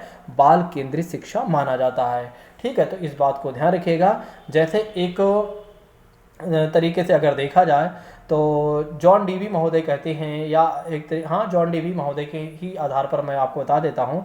जॉन डीवी महोदय कहते हैं कि शिक्षा एक जो है त्रिध्रुवीय प्रणाली है, जिसके अंतर्गत क्या होता है? शिक्षक होते हैं, बालक होते हैं, पाठ्यक्रम होते हैं। ठीक है, तो बिल्कुल एक तरीके से इस बात को ध्यान रखिएगा। जॉन डीवी महोदय ने बाल केंद्रित शिक्षण में 3 बातें कही हैं। एक तो इन्होंने कहा है एक तो अगर देखा जाए तो शिक्षक होते हैं मुख्य भूमिका में, दूसरी बात करते हैं बालक होते हैं मुख्य भूमिका में, और तीसरी बात होती है पाठ्यक्रम। जो शिक्षक होते हैं वे बच्चों को पढ़ाते हैं पाठ्यक्रम के अनुसार ही। बिना पाठ्यक्रम को ध्यान रखे अगर बच्चों को शिक्षा दी जाए तो वो बाल केंद्रित शिक्षा नहीं मानी जाएगी। आप सोचिए क्लास 1 के बच्चे को अगर 10 के पाठ्यक्रम के हिसाब से पढ़ाया जाएगा तो बाल केंद्रित शिक्षा मानी जाएगी? नहीं मानी जाएगी। बाल केंद्रित शिक्षा का मतलब ये हो जाता है उसकी क्षमताओं, उसकी रुचियों के आधार पर बच्चे को जब शिक्षा दी जाती है तो कौन सी शिक्षा मानी जाती है? बाल केंद्रित शिक्षा मानी जाती है। आइए समझते हैं बाल केंद्रित शिक्षण के सिद्धांत के बारे में। देखिए बाल केंद्रित शिक्षण के सिद्धांत में सबसे पहली बात आती है प्रेरणा का सिद्धांत। देखिए जब भी बच्चों को पढ़ाएं उनको कहीं ना कहीं प्रेरणा दें, मतलब कि एक तरीके से उन्हें पुरुषों महापुरुषों के जीवन गाथा, नाटक, तमाम तरह की चीज़ों को उनको बताएं, उनको प्रेरित करें ताकि बच्चे सीखें। तो ये कौन सी शिक्षा मानी जाएगी? बाल केंद्रित शिक्षा मानी जाएगी। दूसरी बात करते हैं व्यक्तिगत अभिरुचि का सिद्धांत भी लागू होना चाहिए। मतलब बच्चों को जब पढ़ाएं तो व्यक्तिगत इंडिविजुअल डिफरेंसेस को भी ध्यान में रखकर पढ़ाएं। ऐसा ना हो कि आप सामूहिक रूप से पढ़ाते तो रहें, उसमें कुछ एक आध दो बच्चे को ही ध्यान में रखें, जो बच्चे तेज हैं उन्हें वही सीखें, और एक तरीके से क्या है जो बच्चे धीमे हैं उन वे ना सीख पाएँ। यहाँ पर कहा भी गया है कि बालक को उनकी रुचि के अनुसार शिक्षण मिलेगा तो वे पढ़ने के प्रति जागरूक और उत्सुक होंगे, और शिक्षक को बालक की अभिरुचि को ध्यान में रखकर ही पढ़ाना चाहिए। जैसे कि बात करते हैं कि कुछ बच्चे ऐसा पढ़ना चाहते हैं, खेल खेल में पढ़ना चाहते हैं, कुछ बच्चे ऐसे पढ़ना चाहते हैं जो रटना चाहते हैं, या जैसे भी वे सीखना चाहते हैं, जैसा भी उनको पढ़ने में अच्छा लगता है, ठीक है, या प्रोजेक्टर के माध्यम से जैसे भी शिक्षण सहायक सामग्री का इस्तेमाल करना हो उसके आधार पर जब पढ़ाया जाता है तो अब कौन सा सिद्धांत लागू हो जाता है? अब व्यक्तिगत अभिरुचि का सिद्धांत, और यह बाल केंद्रित शिक्षा मानी जाती है। बाल केंद्रित शिक्षा ये भी कहती है कि लोकतांत्रिक सिद्धांत भी लागू होना चाहिए। कहने का मतलब ये है कि किसी भी प्रकार का कोई भेदभाव नहीं होना चाहिए। देखिए किसी भी प्रकार का कोई भेदभाव नहीं होना चाहिए दोस्तों। ये क्या माने जाते हैं? एक तरीके से लोकतांत्रिक सिद्धांत माने जाते हैं। लोकतांत्रिक सिद्धांत में क्या होता है कि जहाँ पर हर व्यक्ति अपना प्रश्न पूछने के लिए स्वतंत्र है, स्वच्छंद है। मतलब कोई भी बच्चा किसी भी प्रकार का कोई प्रश्न करता है तो कोई उसके साथ भेदभाव ना किया जाए, शिक्षक हर एक बच्चे के प्रश्न का जवाब दे, तो ये बाल केंद्रित शिक्षा के सिद्धांत में लागू होगा और लोकतांत्रिक सिद्धांत भी माना जाएगा। बाल केंद्रित शिक्षा ये कहती है कि